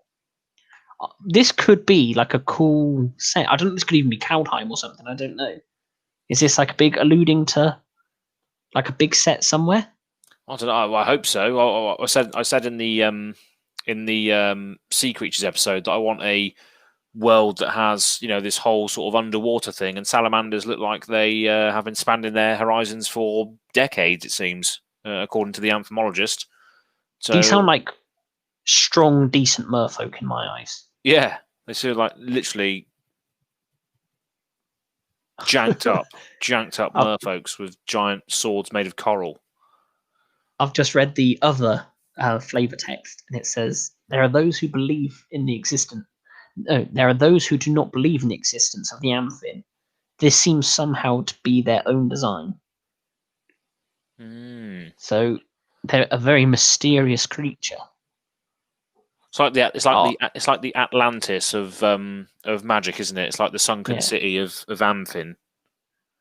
But what's that in Gore Muldrak's hand? Because it looks like he's just wielding a circular saw. Yeah. But by hand, so I assume some sort of fancy compass. The day of reckoning is coming. Knowledge of the Amphin may be our only refuge. Yeah, these Amphin are out for trouble. Yeah, there's definitely something going on, isn't there? I'm very excited to see where this pops up. Yeah. Maybe it's just utter trolling. Maybe it's just utter garbage. Just like a... Yeah, it could be. Could just be that this is some stupid callback. Maybe this whole thing, like someone just wrote some flavor text on 2 cards. Yeah. And maybe they're just looking through. Because probably in sets like this, when they're doing that command sets, they probably should look through for random named characters that have never had a card and just found this weird thing and then, oh, what can that be? And just try and flesh it out a bit more. And just make more and more things to it. Yeah. And they just add to the stockpile and just say, oh, it might not be this year, might not be next year, might be in 10 years. We're going to go visit Gore Muldrak and it's going to be a laugh. That's what's good though. It's just like whoever puts these stuff on cards. That this is the power of sowing seeds of story. Just like these little bits of flavor text that you can then call upon, and you're suddenly interested in the world of amphimology. Yeah. Suddenly you're like, oh, Gore Muldrak must be onto something here. He's thinking the end is coming, and he thinks that the only way out is to study the Amphin, maybe the only refuge. And he's terrified of a vanilla 4/2. Yeah. So like, I don't know what sort of sheltered life he's been living. Yeah, it's just he knows something, doesn't he? He knows he knows something's going on. And I just love to see what that is. But yeah, it's just hilarious that they're throwing these threads in here. Sorry. That's just for the late arrivals. Breaking the fourth wall. Yeah. So we've got another card here what I want to talk about, which is a little lizard character. I don't know what his name is because I'm reading in Chinese. Can't remember what his name is. I have seen it in English, but this is the Magic spoiler that we're working with. So this costs 1 red and 1 other for a 1/1, and it's a legendary creature, lizard familiar, I think. And then it says, whenever a commander you control deals combat damage to an opponent, it deals that much damage to each other opponent. This could be an incredible Voltron sidekick. Yeah, it's got partner as well. So yeah. If there is a Voltron, because we've got this one and we've got the Jeska as well. Yeah. They're both really good, just mono red Voltron partners. So if there's another one that can pair with it, but if not, if I was running a Voltron deck red in it, I'd just throw this in the 99 and just know that if it comes out for only 2 mana and my Voltron's assembled, I win the game. I instantly kill everyone. Yeah. It's just, I reckon they'll probably do like a set of these in the Harry Potter set, won't they? Strixhaven. They'll probably do a load of familiars in there as well. Probably not commander focused. I'm sorry to tell you, it's not type familiar. Oh, is it not? No. Well, the English copy that I've got here says elemental lizard. Okay, maybe not then. So yeah, unfortunately, I don't think it actually is familiar. The name is Kedis Emberclaw familiar. Oh, that's what I was thinking of then. So it's unfortunately only in name, not type. But then we could always get errata. Well, the familiar is more like the role of the creature rather than the species. So I guess that makes more sense. It could be. I'd say that sort of like a familiar is sort of on par of like your class.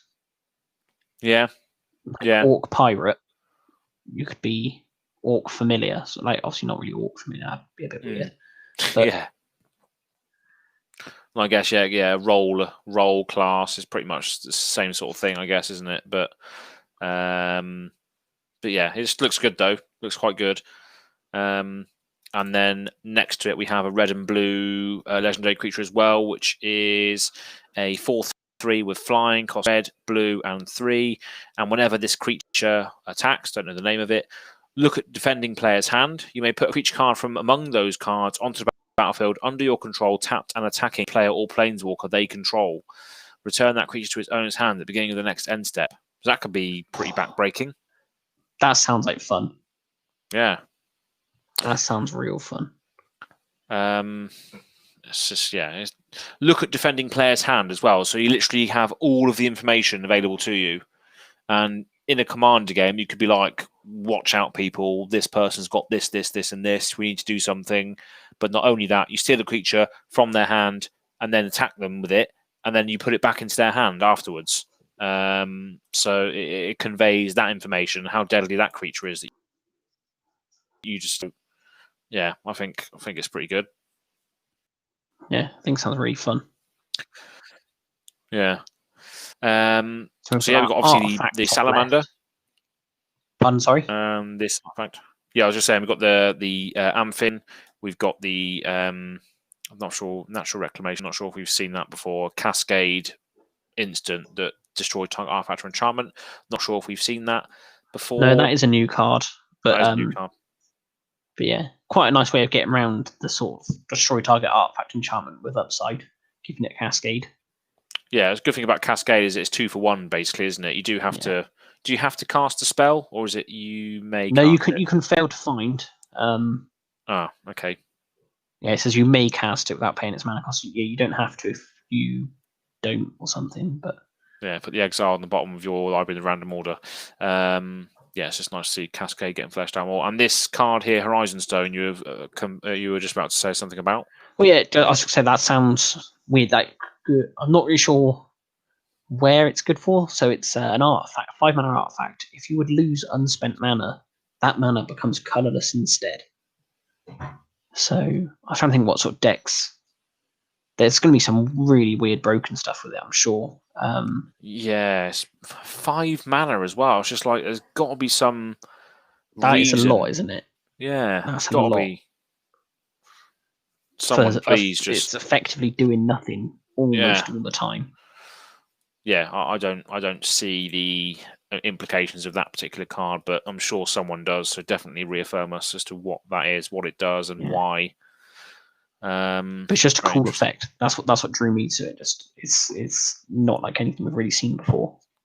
No. So yeah, very interesting. Next, we'll scroll up a little bit more. So we've got nice Phyrexian Rager, which is a classic you used to play a lot of. We've got the new Yurlok Jund creature, which the fellow who spoiled or leaked the card said he would build this deck as well, the Yurlok one. So have you got that one in English?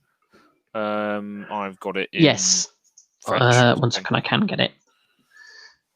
So it's... I'm on Scryfall, where they give every foreign card stupid names. So yours is probably right, Yurlok the Roseburn, rather than Yurlok the Mana Burner. The Mana Burner. Oh, yeah.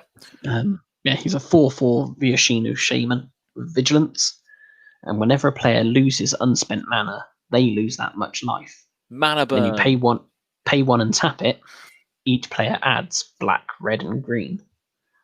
So, very weird. Again, like that Infinity Stone thing. Very weird. Where's that going? Like, where...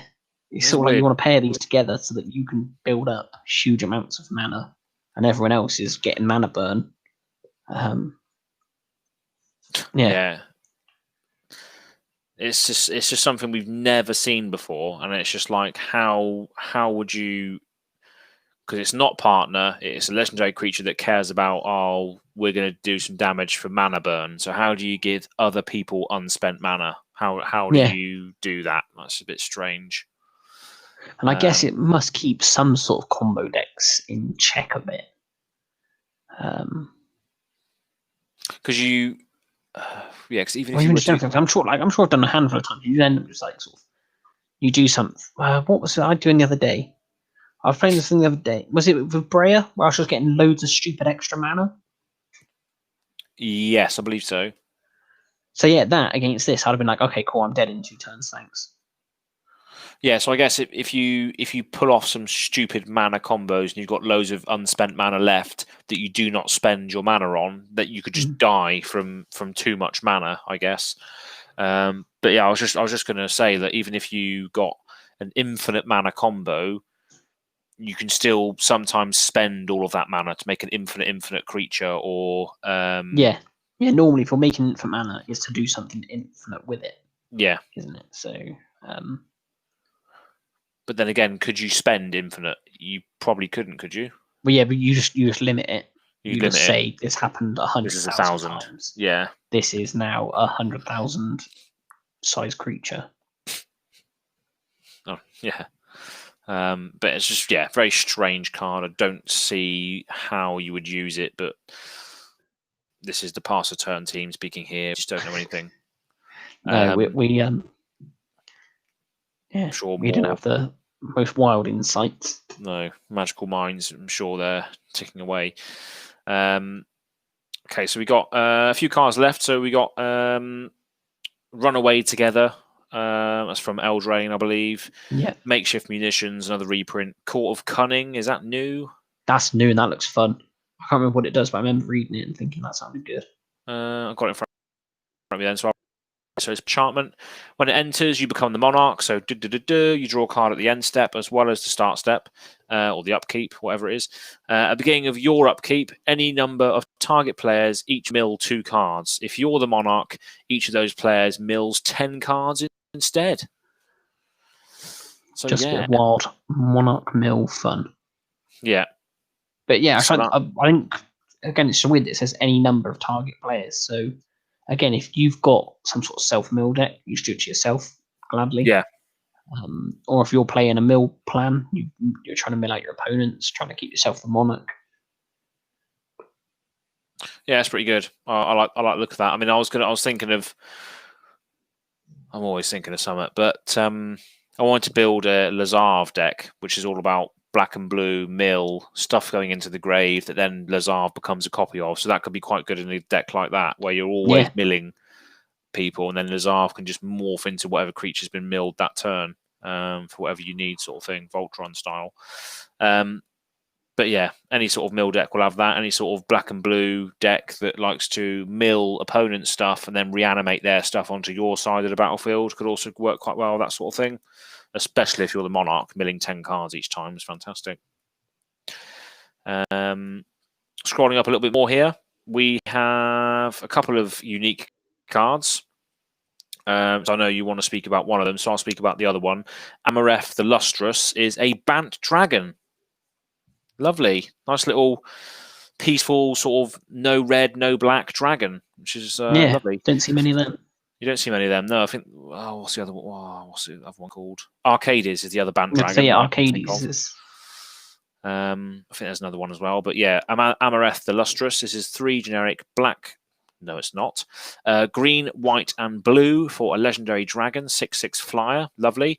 Whenever another permanent enters the battlefield under your control, look at the top card of your library. If it shares a card type with that permanent, you may reveal that card and put it into your hand. So that's brilliant. Whenever another permanent enters the battlefield, you look at the top card. If it shares a card type, put it into your hand. So it's just like if you're running a particular artifact deck or creature deck or an enchantment deck, you're most of the time going to be able to get another card off the top if you're running a particular sort of strategy with that. Yeah, it seems good. Seems quite good. Interesting to see a nice little Bant Dragon. What are you excited for on these cards here? So Kamal, the Heart of Krosa. Oh yeah, good old Kamal. I do love him. He was one of the first. Basically, what got me into the lore was reading the Kamal novel. So I've got a soft spot for him. He's 6 green for a 5/5 legendary human druid. So again, quite heavily costed. Yeah. At the beginning of combat on your turn, creatures you can control get +3/+3 trample until end of turn. Some people say that's not enough and they need +9/+9. I say that people are greedy, but anyway. Yeah. That's another story. And then it's got an ability of 1 and a green. Until end of turn, target land you control becomes a 1/1 elemental creature with vigilance, indestructible, and haste. It's still a land, and it also has partner. Yeah, that's pretty good. So overrun on a body is always helpful. Every turn as well. Yeah. So Awesome. I'll say that for the fact it is 8 mana, overrun is the sort of card that is to try and win the game. You are trying to cast that with enough onboard presence to just overrun and win. So it's not quite. I still feel it's a bit expensive, but I do sort of understand the justification that it built in the right way. This is very easily slam it down, swing and win. Yeah, I mean it's I like it because actually it's guaranteed +2/+3 and trample end of turn. And if you had something like the new Lithoform engine or Stranic Resonator, you can copy at the beginning of your combat trigger. So you can copy that trigger and then get the +6/+6 or +9/+9 if you copy that trigger a couple of times with the Lithoform engine or Stranic Resonator. You can make that really, really powerful if you've got the right pieces out for it, which would be nice. But then until the end of your next turn thing as well, target land you gets 1/1 elemental, becomes a 1/1 elemental with indestructible, vigilance, and haste, is good to protect your lands against like obliterates and destroy your lands type effects and stuff. So you can just make them indestructible. So he can save the land basically before he dies, if you are getting obliterated, which is nice. Because our meta definitely runs with destroy lands, and this guy can save your lands for you. And obviously, it's going to be compared to the Kamahl Fist of Krosa, which is the one I first saw from the Onslaught set back in 2000 and something, early 2000s. And this was 6 mana, so this was a green, and 4 for exactly the same thing. Human Druid, legendary creature, and it's got sort of the same abilities on there. So for 1 green, you can make target land become a 1/1 creature until end of turn, which is still a land. Doesn't give it vigilance or indestructible though. And then it has the creatures you control get +2/+3 and gain trample until end of turn if you pay green, and 2. So they're very, very similar. But I think this one, if it sticks around, probably better because it gives you the buff. Gives you the buff. Without a doubt, gives you the buff for the 8 mana, and you can copy the ability as well without sinking loads of mana into it. And the target land you control gets obviously all the keywords as well instead. Which is really helpful because if you sink all your mana into the old Kamahl and someone's like, okay, just deal like just 1 damage to all creatures or something. Yeah. You're like, oh dear, I've just lost everything. Yeah. But also the pro to the old Kamahl is that you can target anyone's land to become a creature and then destroy it with like combat damage. Point, yeah. Or if someone says, "Oh yeah, I'm going to Pyroclasm," okay, I'll turn your lands into all of your lands into creatures, and you kill all your lands, sort of thing. So that's quite a good thing. But yeah, I think the new one is better if you can get it to stick around. But I do have a soft spot for the old one just because I saw it back in the heyday when I was playing when I was younger. So yeah, very, very good. Then we have Meteoric Mace, which we saw on the spoilers or the leaks last time. More pirates. We've got Kamahl's Will, so I might as well read that one out because that's a new card, I believe.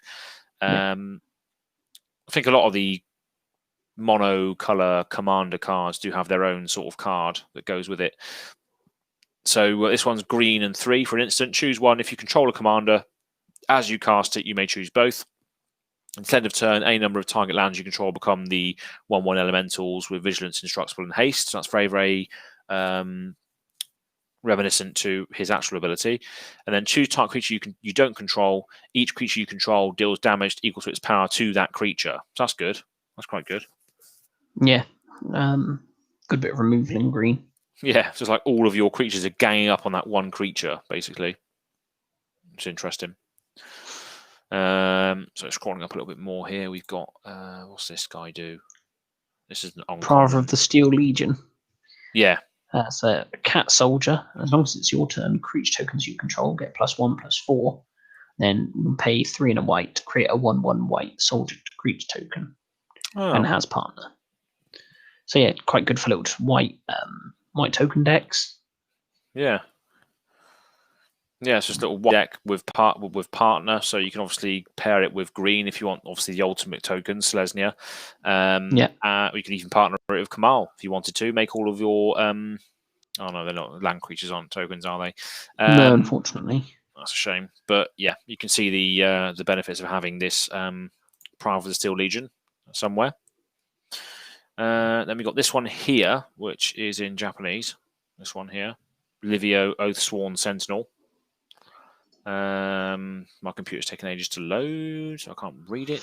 So I've got it's 1 and a white for a human knight 2/2, and it's got 2 abilities. You pay 1 and a white, choose another target creature its controller may exile it with a divinity counter on it, then pay 2 and a white and tap it. Return all creatures with a divinity counter on them from exile to the battlefield under their owner's control.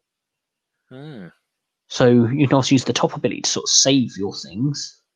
As long as you can get them back again at some point with the second ability. I guess if Livio dies and you recast them later in the game, you can still use that second ability because they're exiled with a divinity counter on. They'll still know that they've got divinity counters on, so you can get them back later. Yeah. Yeah, so that's pretty good. So you can exile something indefinitely until you want it to come back because you can cast Livio, and then you do have to tap him to do it. But it's a very strange, weird form of protection for creatures, and then obviously saving those creatures for the last minute sort of thing. So yeah, a bit of a weird. Also really good with ETB effects. Yeah, because it's obviously very slow blink. I don't know what you'd call that. Complete shut eye. If you slow blink, I don't know. Yeah, but yeah, if you've got some really good ETB triggers, it's probably worth it. Yeah, so you can keep getting them. So yeah, interesting. New card as well. That's a good point, actually. Yeah, just 5 mana. It is blink a creature sort of thing. Yeah. Yeah, and if it all goes tits up, you can just leave it in exile if needed, and then bring it back another time. So yeah, that's pretty good. It's got partner as well, so you can partner with whatever you like in the set. Lovely. We've got a few more of these court cards as we scroll up here. So obviously, when these enter, you become the monarch, and they do different abilities. So we've got the Court of Ambition, which at the beginning of your upkeep, each opponent loses 3 life unless they discard a card. If you're the monarch, instead they lose 6 life and discard 2 cards. So that does sound good. Some nice little monarch payoffs here in these court cards. And the Court of Virtue is in Chinese, so I can't read it. Yeah, I don't have that one, unfortunately, on my screen. But I'm sure it's about gaining life or returning something to the battlefield, I expect. New legendary creature here, Belb, Corrupted Observer. So I know I used to have a card called Belb's Portal. So I'm assuming it's her portal. This lady. Yeah, so she was from the original Weatherlight. Oh yeah, definitely hers then. Team and things. I'm not sure what she did there, but yeah. Yeah, definitely hers then. But yeah, just Golgari, black and green for a legendary creature zombie elf. At the beginning of each player's pre-combat main phase, that player adds 2 colorless mana for each of your opponents who lost life this turn. Very weird. More mana stuff, giving people mana, which you could then potentially burn them out with. Very strange card.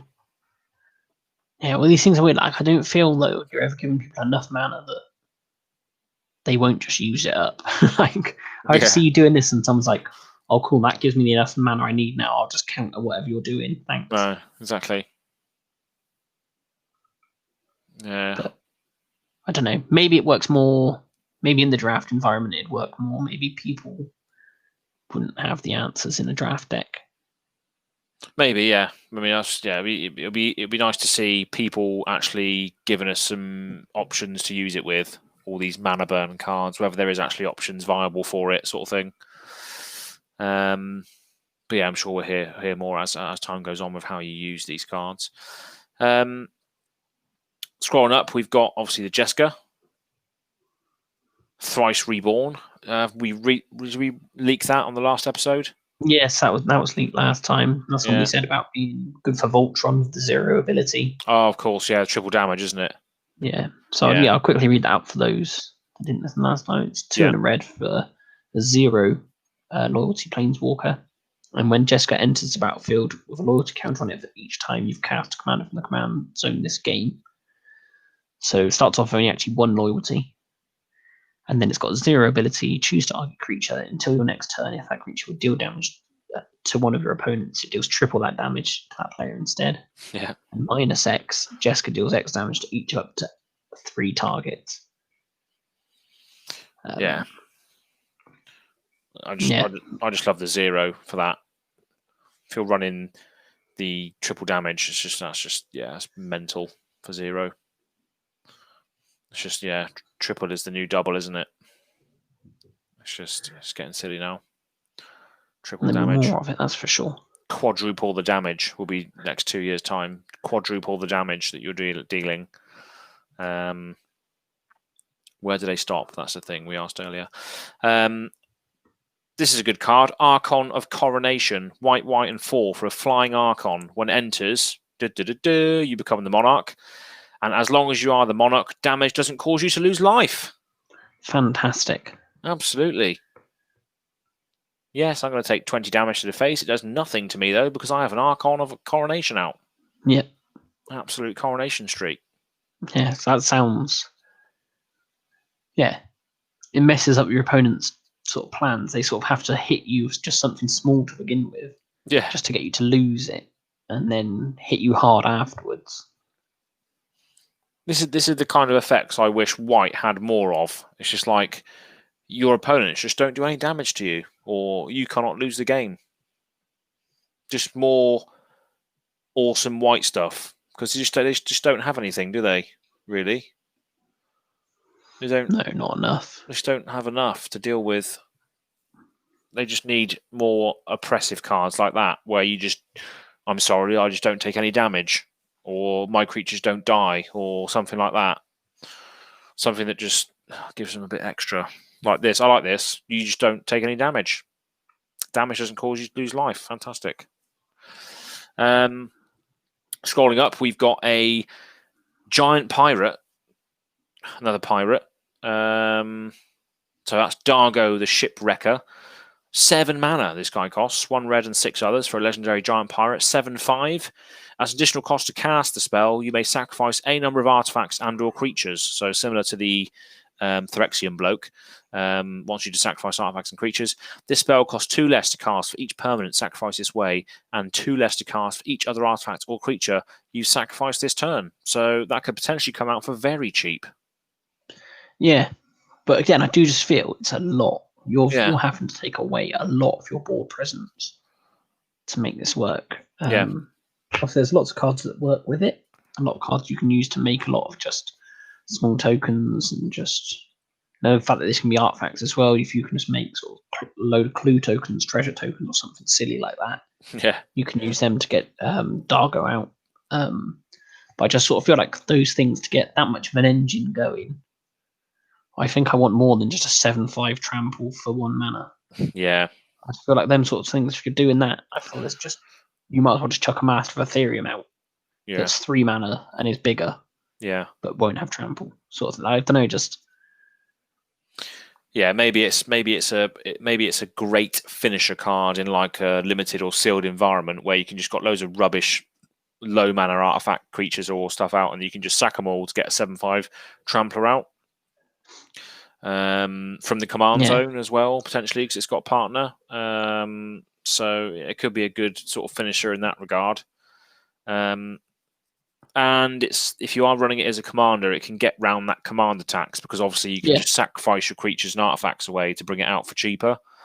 So maybe there is a strategy to it. But yeah, maybe in a proper EDH game, probably wouldn't be in there. as part of the 99 or the Commander, I don't think. Unless you had some serious synergies going on, but I definitely couldn't work that out to Vidago, not the Shipwrecker.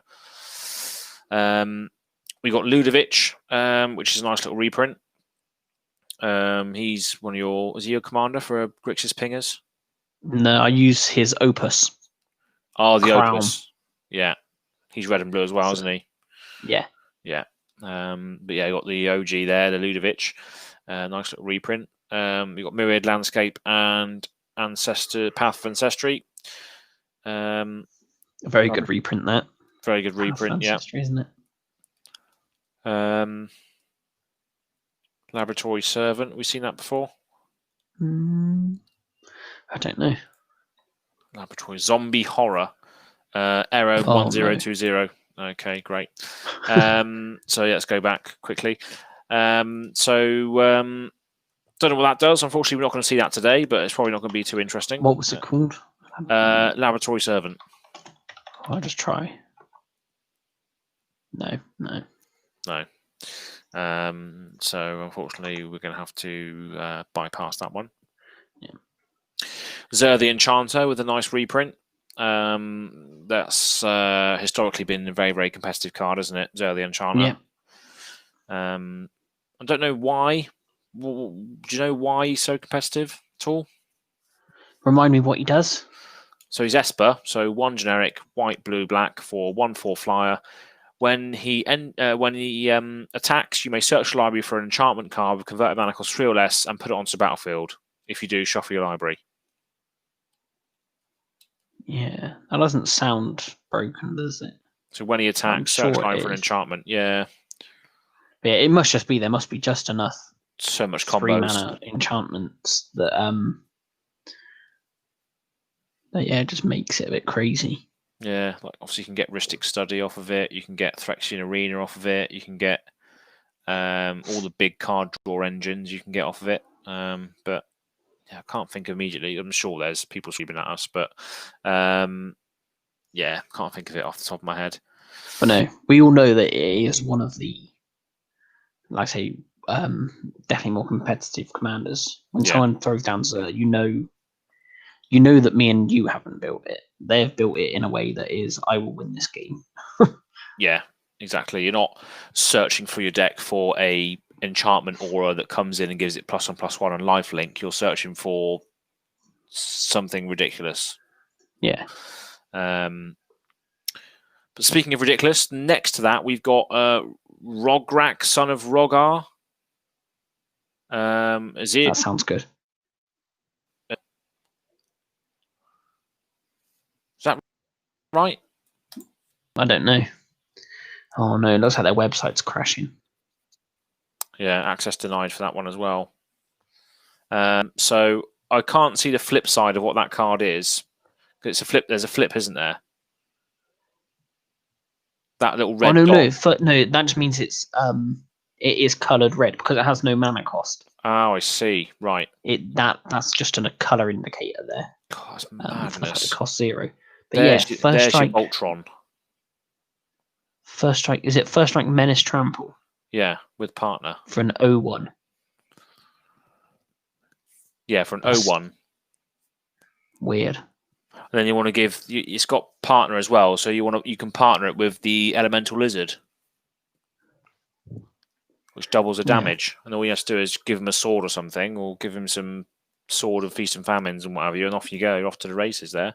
0 cost commander. It's ridiculous. Colossification. Yeah, classification. +20/+20. Engines +1/+1 somewhere. Oh, do you know what I'm going to do after this? I'm going to build a Voltron deck again. I reckon. Throwing the Last Troll's coming back.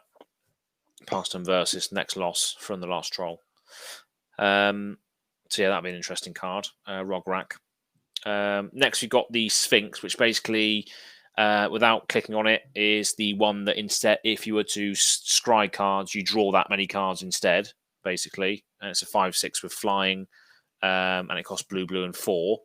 Elgeth Crossroads Augur. Yeah, love it. So we've seen that on the leak, I believe. And we've got a few cards left. we got the Command Zone spoiled cards and a few others. So we'll just go into these briefly. So this one here, it's in Italian. Obviously, the website will load for me to load it. Actually, here we go. What it's called, but it is a legendary serpent, which is what I've been asking for so long. Is it good for you? What does it do? It's still not what I believe a serpent should be doing in Magic. However, I will take it for now because it will probably go in some sort of sea creature deck. But it's 4 generic green and blue for a legendary creature serpent. I'm sure we'll get another one in Kaldheim. But it simply says it's 5/5. You may play an additional land on each of your turns. So why would a serpent allow you to do that? I don't know. And then whenever a land enters the battlefield under your control, you may draw a card. It's mythic. It's just a bigger, it's just like a bigger Tatiova, really. Yeah, effectively, isn't it? Just a bigger Tatiova that allows you to play an additional land, which then allows you to draw a card. And then all of your ramp, cultivate, Kodama's Reach, all of that stuff, all your fetches will then turn into draw a card, because why does it not have landfall on it as well? It just says whenever a land enters the battlefield, draw a card. Why does that not say landfall? Yeah, that's a good point. Yeah. I don't know why they don't just do that in sets like this. Yeah. So it's just boring. It just looks so awesome, like a massive that artwork's serpent. really nice. But yeah, it's just classic green-blue. Lands enter, draw cards. Yeah. It's just on like a body. If this should have been in the Zendikar set, a big serpent that cares about lands entering. But no, they want to chuck one of the creatures that I absolutely love into a generic Simic shell. It's just like, why do that? It needs to be a flash thing that comes in, something to do with unblockable islands that you control, all that sort of stuff. It needs to be caring about the islands that you have. It needs to have flash that flashes in and kills something out of instant speed. Gives other things or sea creatures you control flash or something like that. I don't know, but just not a land matters serpent. It just doesn't make any sense. Moving swiftly on to anything that you can see there. What's that one top left? I recognise that. What's that? This one, Kolfana, The Last U. So this is Command Zone's preview card. And it's basically a tree folk character. Fantastic. From Lorwyn. So what's that got? Vigilance Reach. It's a 3/7 Vigilance Reach. It costs 3 generic mana and then white, black, and green. So it's Abzan. So Doran the Siege Tower colours. Classic tree folk. Classic tree folk. He basically looks like Treebeard from Lord of the Rings. He's got a big, like, mossy beard going on. And whenever Kolfana, the Last U, or another creature you control dies, return up to one other target creature card with lesser toughness from your graveyard to your hand. And he's a 3/7. Sounds exciting. Pretty good, yeah. Whenever he or another creature you control dies, return another creature to your hand with lesser toughness, basically. It's quite cool. So I haven't watched the episode yet, so I'm sure they go into it in huge detail as to what it can go really well with. But basically, you just want to have the Doran Siege Tower cards in this deck because it cares about high toughness creatures. So you want all your spiders in there, you want all of your walls in there, all of your tree of perditions and tree folks and stuff. Anything with big butts, basically, as they like to call it. And I got really excited as well because I saw the Command Zone's thumbnail and I thought, yes, they've got this Kolfana the Last U. They had Slash the Ranks, which is destroy all creatures and planeswalkers except for commanders for 5 mana sorcery. And then they had this spider creature and I thought, oh, here we go, legendary spider. But it's not. It's just a creature, which is a shame. But it is quite cool. You got that in front of you? Sweet Gum Recluse? No, read it out for me. Green, and 4. For a 0/3 Flash Cascade Reach When Sweet Gum Recluse enters the battlefield, put 3 +1/+1 counters on each of any number of target creatures that enter the battlefield this turn. That could be, yeah, that's pretty cool. It's quite interesting, yeah. So you can play it after you've played something, flash it in, cascade, get a spell with converted mana cost 5 or less for free, and then put some +1/+1 counters on something. Yeah, I just thought it was quite cool. I haven't looked at the episode yet, so I'm sure they'll go into details as to how it can be abused and used and what have you. But I just saw it and thought, oh yeah, here we go, a legendary spider, finally. No, unfortunately not. But you can't get everything, can you? Fortunately. And that's pretty much it. We've seen all the other cards. We've got Arcane Signet being reprinted, obviously. Fleshbag Marauder, which is obviously when it enters, each player sacrifices a creature. We've seen that before with like Merciless Executioner, Demon's Disciple, and Zendikar Rising. And we got Najeela, the Blade Blossom, which is another very, very good competitive commander. So, is that the the 5 color is not warriors, is it? What is it? 5 color. So it's costs red and 2, but it has a Wooburg ability where creatures you control can gain a load of abilities. I'm just trying to load it up now. I think it's literally all the keywords. I think, or it's a combination of keywords. I should know this because Josh used to play Najeela all the time as his Wooburg commander, but I cannot remember for the life of me what it does. Yeah, whenever a warrior attacks, you may have its controller create a 1/1 white warrior creature token that's tapped and attacking. And then for Wooburg, you untap all attacking creatures. They gain trample, lifelink, and haste. And after this phase, there's an additional combat phase. So, yeah, pretty good. Very haymakery. Yeah. Sort of. Yeah, Josh's one, it's like you don't really care about the actual warrior side of it. It was just that second ability. Yeah, just a second ability and the fact that it opens up the whole of the color pie to you just for that one of being on the Najeela. So, yeah, that is all the spoilers so far for Commander Legends. I think it looks good, and I think the draft is going to be fun.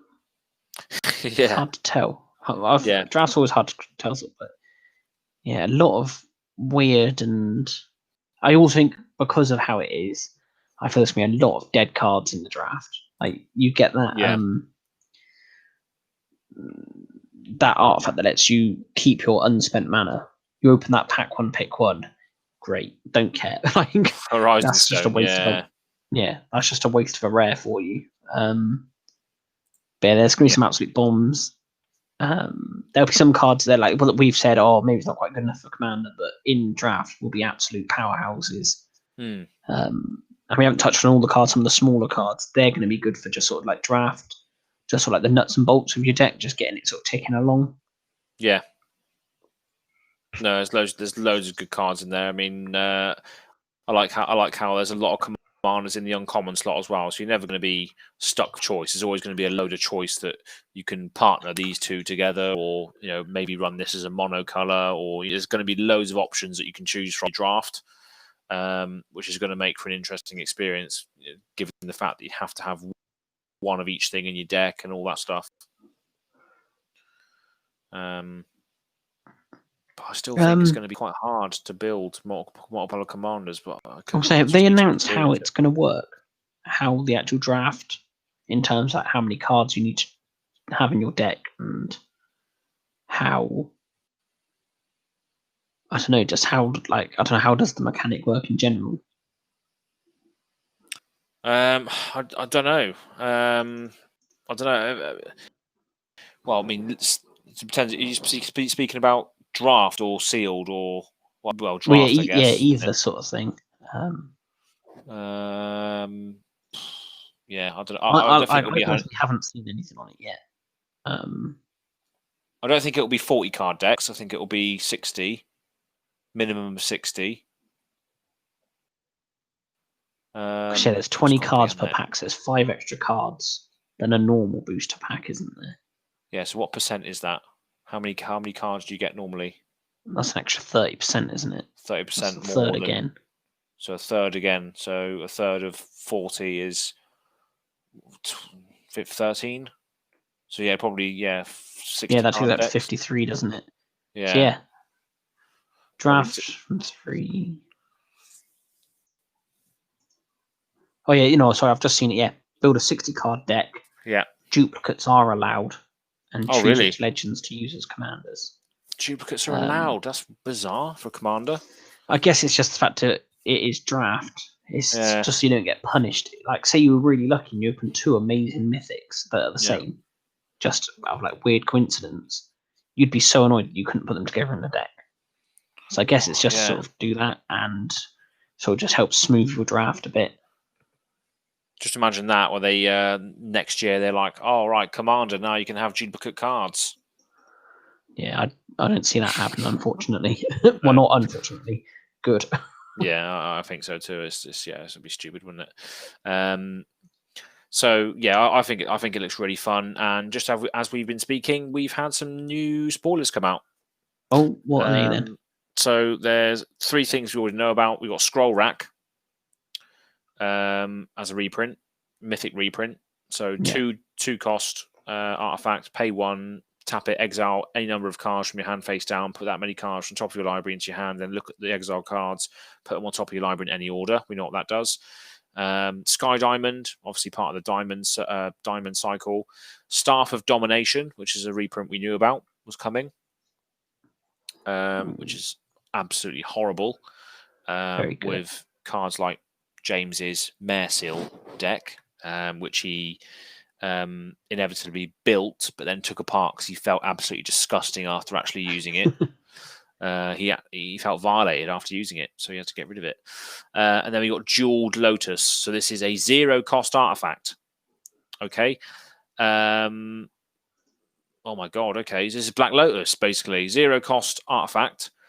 Tap, sacrifice, add 3 mana of any one color. Spend this mana only to cast your commander. So that's a fucking Black Lotus in Commander, basically. Wow. That's one way to get around. This is what they're doing. Obviously, the dual lands that are in here, in a Commander game, are effectively just dual lands, which are on the reserve list and they can't reprint. So I think they've sort of noticed this weird little loophole that you can reprint reserve list cards as long as they reference particularly Commander and don't work in Legacy. So it has to be about more players or specifically about a card in the command zone. Yeah. Basically, just reprint as many of the reserve list cards using those 2 caveats, and they've got around it. It's effectively a different card. God, it's ridiculous though. I mean, yeah, it's one use What's only. it called? Sorry, Jeweled Lotus. Jeweled Lotus. Yeah. Wow.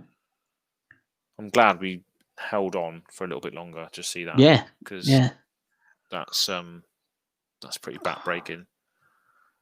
I think that is just an auto include, isn't it, in every deck? I think. Yeah. I guess it really. Apart from the fact it's going to be really expensive and hard to get and boring.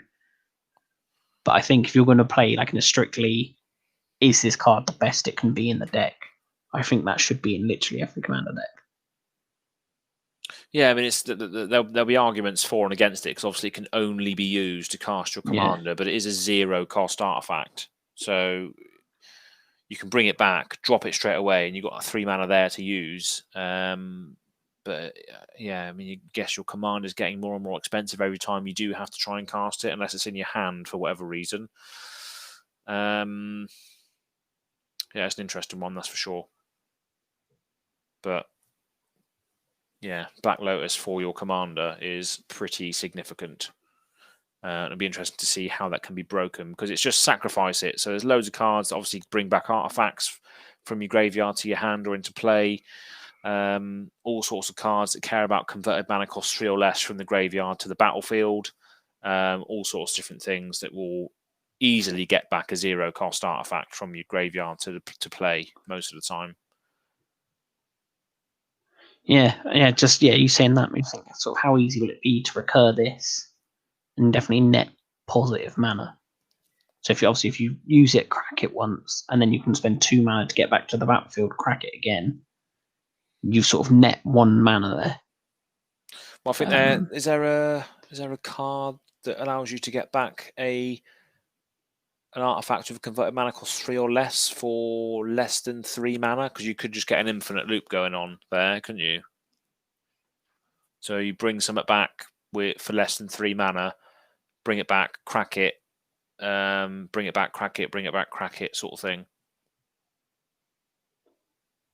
Probably. There's probably something going on there, isn't there? Like one of your cards in your Breya deck will obviously take.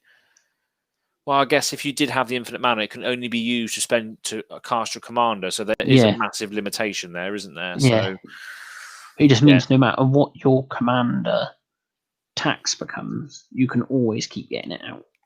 Yeah. Like someone can kill you, or I don't know if there was a reason.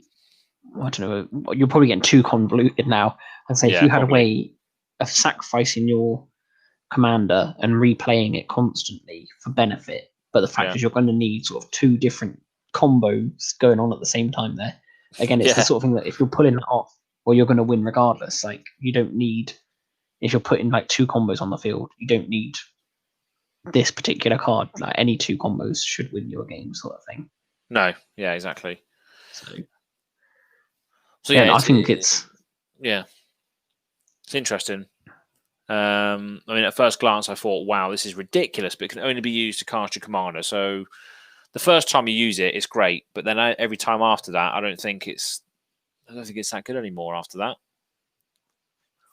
because you're negating the tax for the first time if you've got it out. But then after that, it's still costing you 4, 6, 8.